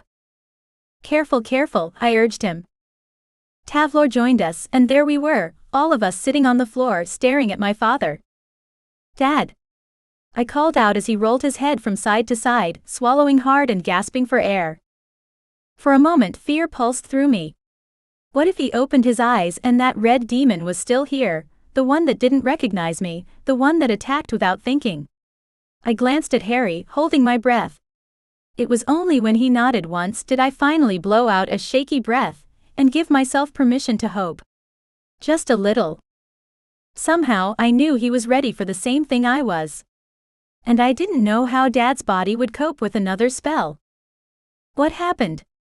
Dad croaked and I launched myself at him, hugging him tightly. Tears filled my eyes. I tried to blink them away, tried to hide them from him, but a couple managed to snake down my cheek. You're back. Oh, thank God. Thank you. Ava corrected, though her voice wavered, revealing her emotions as well. At least I wasn't alone. And Harry. And Tavlor. I laughed as I sobbed with relief, brushing the tears from my cheeks. You made it. I said it like I still couldn't believe it. Probably because I couldn't. I thought I had lost him. I thought he was gone. Dad groaned, shifting forward and running his hands over his legs. His mouth dropped open and he wrinkled his nose. It might have been because my eyes were already blurry, but it looked as though he had actually blushed. But that couldn't be right because my father didn't blush. What, oh geez? What am I wearing? He demanded. Ava laughed, even though I could see she was inches away from sobbing hysterically. You tell us. We didn't put you in it. Dad reached out a hand to the two men. Stand me up if you would. Tavlor and Harry got up themselves, then pulled Dad to his feet. He stumbled and Tavlor caught him, helping him to the couch. Tavlor. My magic feels vacant. Would you please give me some dignity back? Tavlor waved his hand and my father's strange costume disappeared and he was once more dressed in his clothes. Black pants, white shirt, royal purple vest and a flowing black robe. Thank you, son, Dad said, sitting down with a thump. His words rang in the room, and I glanced towards Ava, who looked a little shocked to hear Dad call Tavlor his son, but then a huge smile beamed over her face. Dad gestured to the couches around him. Please. Sit. And tell me what on earth's going on. I sat right next to him, needing to reassure myself that he was alive. Ava gestured to me. You tell the story. We just got here. I opened my mouth to explain, but hot tears rose and I couldn't do it. So I turned to Harry and he stared at me. Please? I managed to get out, though my throat had closed and I was struggling to breathe, let alone talk. Harry nodded and said, I can't do the whole story. I wasn't at the council meeting. Ava cleared her throat and filled in the gap. Basically, you put on the locket that Charity gave you, she said, keeping her voice gentle. Though Dad seemed like his normal self, we didn't want to overwhelm him with information. Dad narrowed his eyes. I think I remember that, he agreed. Yeah, but then your eyes went bright red and you attacked us, Ava scoffed. Dad's jaw dropped. I what? It was clear this new information took him by surprise, like he wasn't conscious of what he'd done. Ava waved her hand as though dismissing that part. Then Courtney defended us, and knocked you back into the portal, she said, ignoring his question so she could wrap up the story. We had no idea where you'd gone, and were frantically trying to find you. Ava then waved her hand at Harry, who quietly continued the story.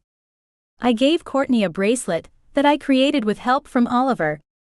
It is a wish bracelet of sorts, for her, as recompense for what I did to her.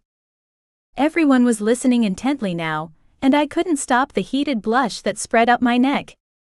So when she called me and asked me to bring you back from wherever your possessed body had gone to, she used one of your charms that boosted my magic, and we managed to call you home. What then? Dad asked, seeming excited by the story now. Well, Harry's gaze shot sideways. Basically, you came in, and we saw you were still possessed. So, Courtney used another charm to force the demon from your body. Ava turned towards him. That sort of magic is hella difficult. I nodded, swallowing hard. Harry is very powerful. Everyone turned to watch me, and I sighed. I'd gotten my voice back, so I turned to Dad and took over. So, Harry forced the red horrible thing out of you, which screamed so loud it almost made both of us pass out, then you died.